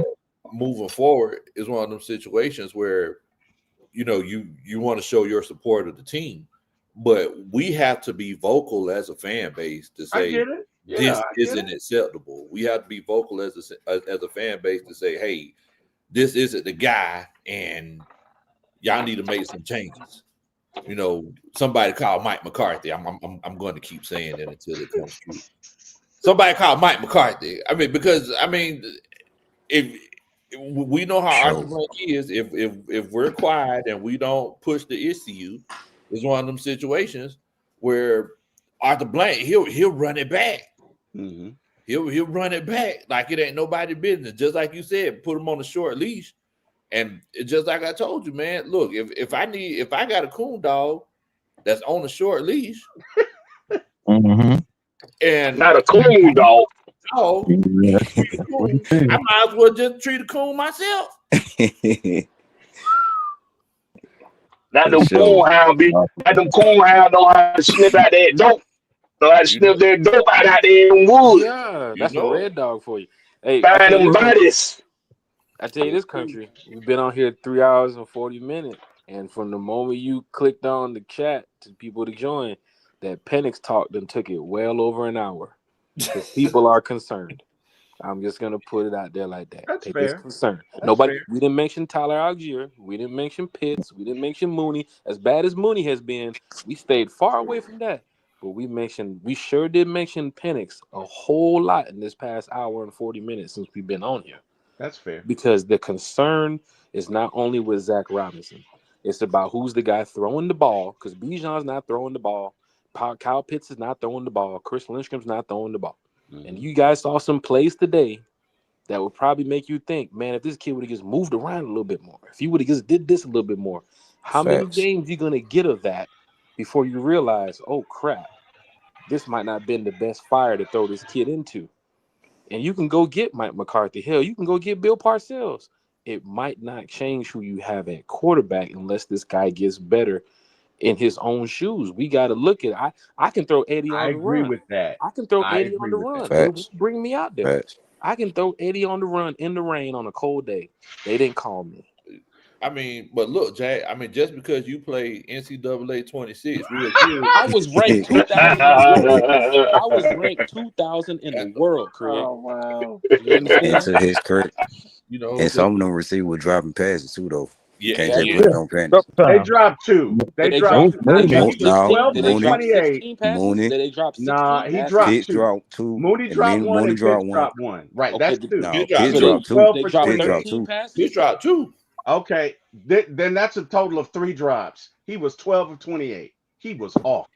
Yeah, he missed a lot. He was Oh off. yeah. He missed Yeah, a he lot. did. He was At off. least 9 throws I can remember that he. I was like, come on, Penix. Right. There's no defending that. I mean, David Sills was running wide open. He'll never be wide open again. You know that. That boy could get open if you open the door for him. He's running wide open.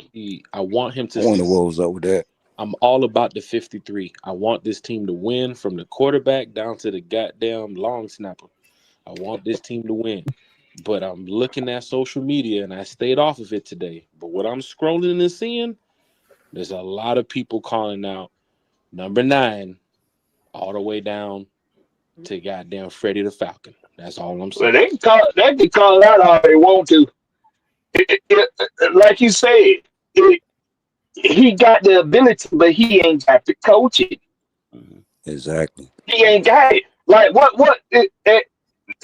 clearly he ain't had the coaching most of his football career because the boy footwork is abysmal. It's awful. Yeah, it is. You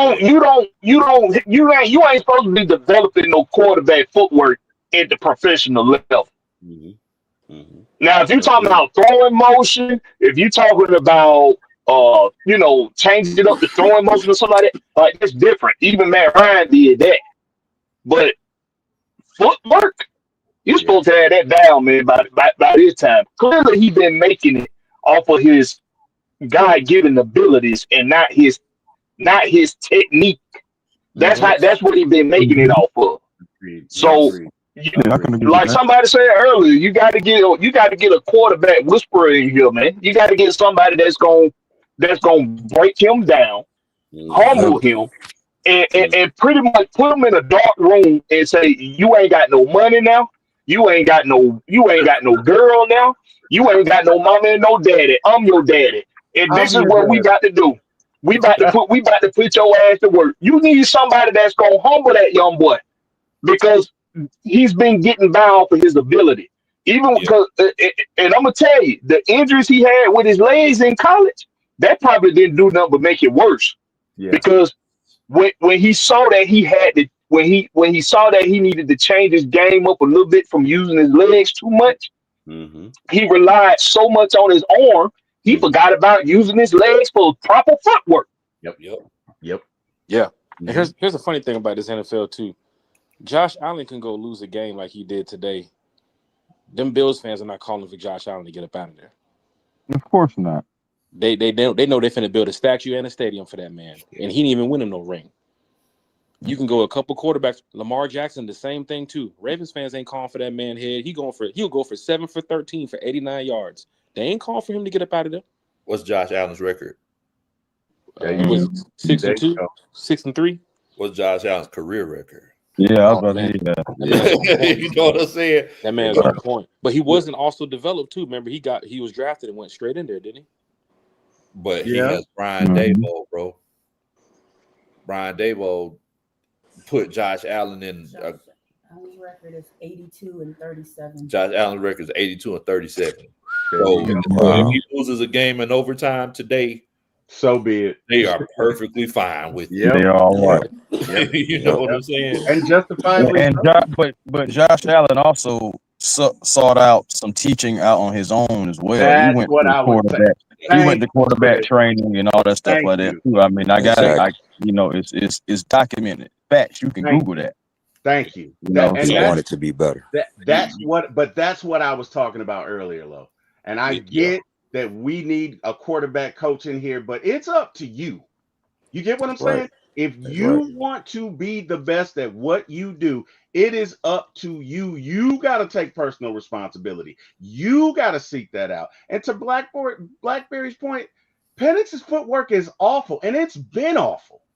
It's been awful. And you know what? That's something that needs to be addressed right now and in the offseason. And then it needs to be reinforced with whoever quarterback whisperer we bring in here. But I agree 100% with whoever said that. It is incumbent upon the quarterback to get better first. Coach is just supposed to help you take it to the next level, right? Exactly. It's like when my son was playing AAU, certain teams you go to, they're not going to teach you how to shoot. That's up to you. They're gonna go over X's and O's. They're not going over flip your wrist and do what. No, you're not gonna do that, because the assumption is that you're doing that on your own. The assumption is that you're paying for trainers on your own. When you go to them, they're going over X's and O's. And that's what I was saying about Penix Love. Man, I got you, man. Well, look, man, we're gonna go ahead and get ready to shut it on down, fellas. I appreciate each and every one of y'all coming in here to chop it up with me. Thank you so much to everybody who Yes, sir. the coaching staff that watched. T Will, you want to let everybody know where they can find you at, my friend? Yes, sir. And again, Lo, thank you for having me. Coach Roney, thank you for having me. Hey, established gentleman on this panel. It was a pleasure sharing space with you guys. Thank you for allowing me the time. You guys can see me at For My ATL Sports 1 on YouTube. Again, the number 4, My ATL Sports, the number 1 on YouTube. Please like, share, and subscribe. And hey, I'll see you guys when I see you. Appreciate that, man. Jack Spade, you want to let everybody know where they can find you, my friend? Yeah. One time for the fan, man. We live Sundays at 8, Wednesdays at 8, Fridays at 9 a.m. Talking Falcons football. Just trying to keep the fan base positive and, let them know that there's always a better tomorrow, man. I'm just glad to be on this panel with some really good Falcon fans here. And, of course, the chat, Talking Falcons football. And, of course, shout out to Miss Carey. Shout out to T-Will one time. Shout out Bodie 3000, man. And once again, man, rise up. You already know it, man. Tip, what's going on with you both? Yeah, man. Well, first of all, shout out to the panel. Shout out to the chat. You know what I'm saying? For making this show as good as it was, man. A lot of insight. Also, a lot of facts, spit on this panel today, for real. So, salute to everybody up here. But for me, man, Chris Tipmore, man, A1 Forever Sports. Come on over, be a part of the A1 family as, we talk Braves, Hawks, Falcons. You can also catch me and Smitty. We did a show earlier today, and we normally do the post games on Sundays and the previews on Tuesdays. Quick turnaround, not getting too high, not getting too low. But also catch me on the Hawks Digest as well. The Hawks season has begun, and we're about 10 games in now, so you can also catch me and Walter Pollard over there with Hawks Digest, keeping y'all up to date on everything, no matter how big, how small. We cover it all over there, Hawks Digest. Make sure y'all find y'all peace, man. Positive energy always creates elevation. I know the Falcons may not be elevating right now, but at least you can work on yourself. What they say, man, just focus on you, bro. Just focus on you. Yeah, but yeah, man. But also Twitter, A1 Forever, Instagram, A1 Forever, and the real A1 Forever on TikTok, man. Appreciate For sure. it, Low. Oh, you already know it, man. Blackberry, you want to let everybody know where they can find you, my friend? Yes, my friend. I appreciate the link. As always, good conversation with you fellas on the panel and gals. If gals was on the panel as well, I'm not sure. But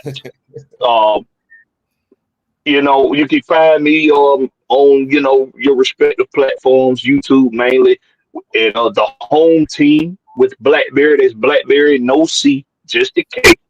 And you can find me in other places, X and Instagram, Facebook, Blackberry Lorex. That's Blackberry, no C, just a K. And hey man, I do shows daily. Not daily. Why did I say daily? Weekly.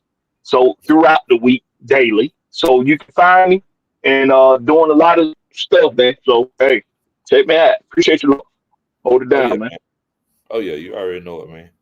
You already know it. For everybody out there that don't know me, my name is Big Low Country. I'm just an old country boy, former football coach. I love to sit around talk about sports.